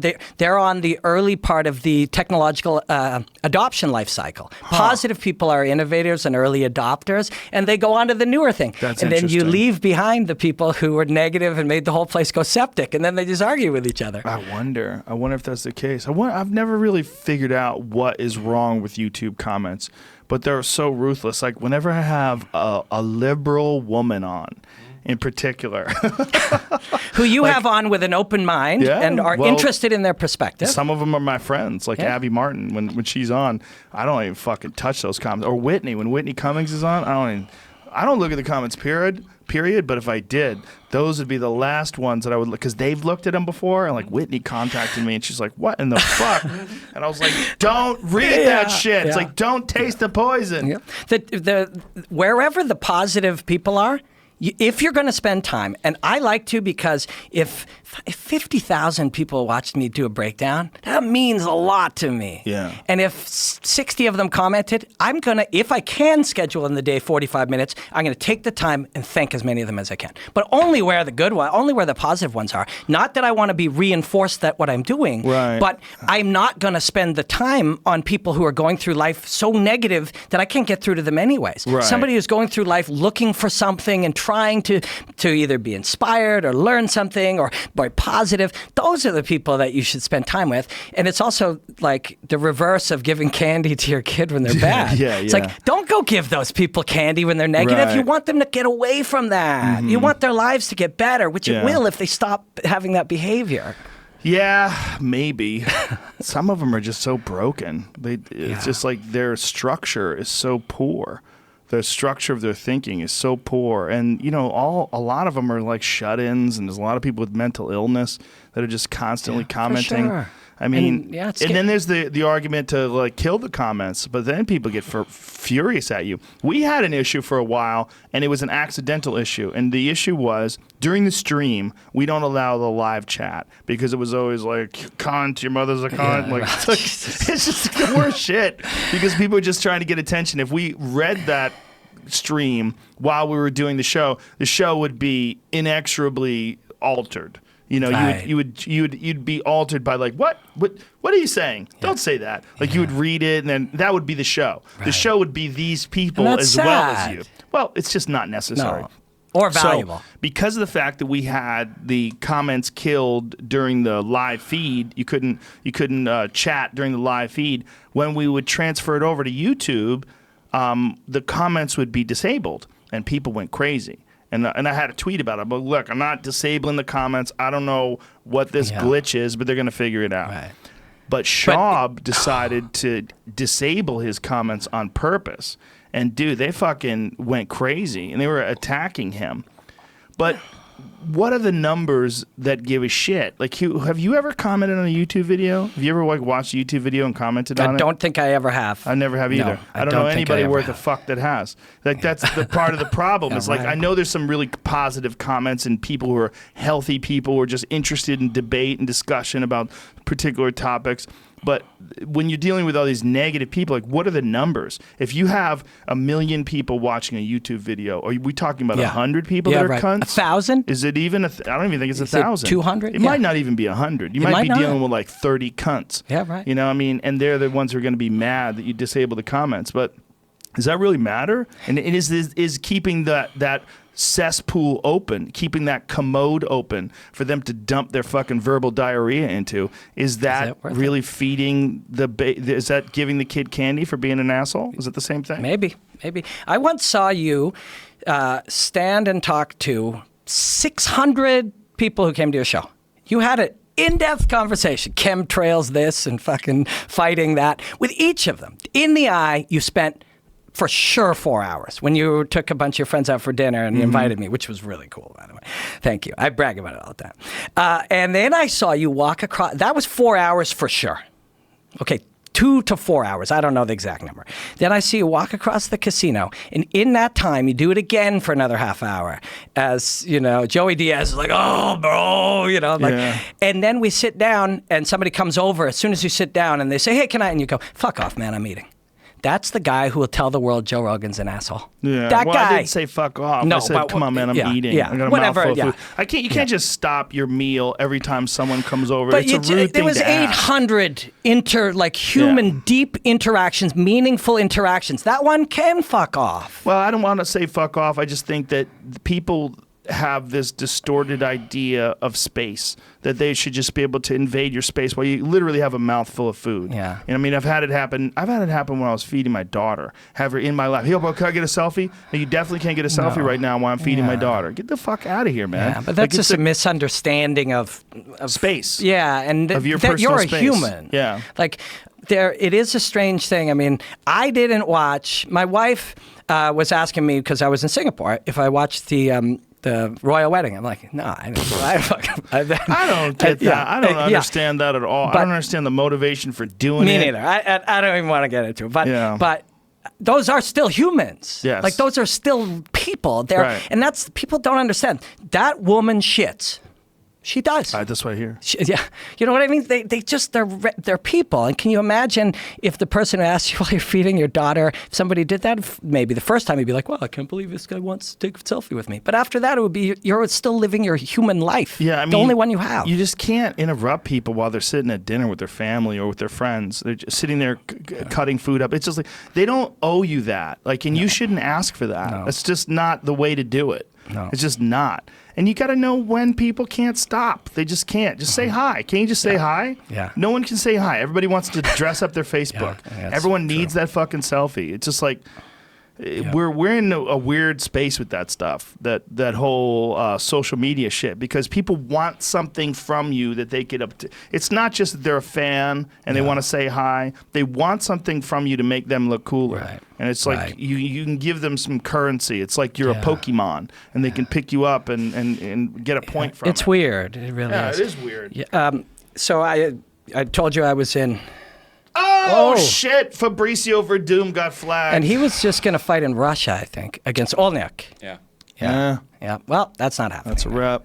That's a wrap on that. Well, he's 40 years old, trying to compete in something that's a young man's game. That's the thing. It's like, you can get mad, you can get outraged, and that's a reasonable result, a reasonable response if you want. But if you rationalize, if you have empathy, it's like, this guy still wants to do this thing that his body won't allow him to do. And so he's willing to bend the rules to attempt it. He failed, and now he's going to have to pay the consequences. Yeah, it's a month after his knockout loss to Volkov.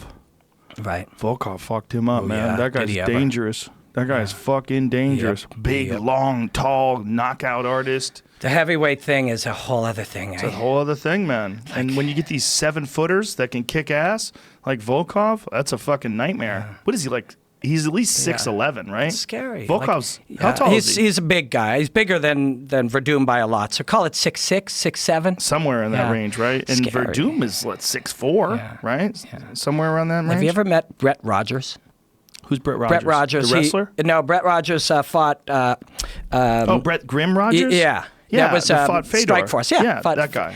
That's the biggest person I've ever met. Really? Yeah, like, I don't know what it was about his frame, but I was trying to interview, and he's only 6'9" or 6'8" or something, but it was the physical frame of him, and I was just like, it was so wild. I saw Triple H in a restaurant one time, and I was like, whoa, like... Giant dude. Yeah, these big athletes like this, like what the force that they can generate, like Ngannou, that ability to create that type of power and impact. There's a crazy picture of Ngannou standing next to a professional basketball player, and Ngannou looks like a tiny person. It's so weird. Ngannou looks like I look when I stand next to him. I mean, not quite as much contrast, but pretty ridiculous. But there it is. Look at that. What? That's absurd. Fucking crazy. There's more always. But I have a Chihuahua. And you have your dog. You put them beside each other, and you're like, that can't be the same species. I know. Right? It's weird, right? Then humans are just like dogs in that way. You know, we vary so wildly in our size. Yeah. I know. Hey, listen, dude, let's wrap this up. Yeah. Tell people where they can get your breakdowns and your MMA stuff. If you're from Dublin, Ireland, I'm there doing my one-man show June 22nd. How often are you doing this? This will be the 5th, I think. Nice. And there was one practice, one sort of friends and family, and I learned a lot from it. Then Winnipeg, then London, Ontario. And I did because I knew, Hominick, and I've got some good friends there that would be supportive, and that was good. Then I sold out a little venue in Toronto, and went really, really well. And then now Ireland. So the 22nd in Ireland. On my Instagram page, you can click through. And John Kavanagh is going to be my guest. Beautiful. So do you have a website that people can go to? It's coming up. Okay. It literally could be coming up today or in the next couple of days. I think it's robinblackmma.com. And Robin Black MMA on Twitter. Yeah, and Instagram. And if you follow me on Instagram, I set out to do 100 breakdowns in 3 months, and I've done 118 in 3 months. That's how you try to develop mastery. You just got to be prolific and it's also how you develop a great following. It's awesome. Appreciate you, brother. Thanks, brother. Thanks. Let's do this again. Please. Robin Black, ladies and gentlemen. Woo!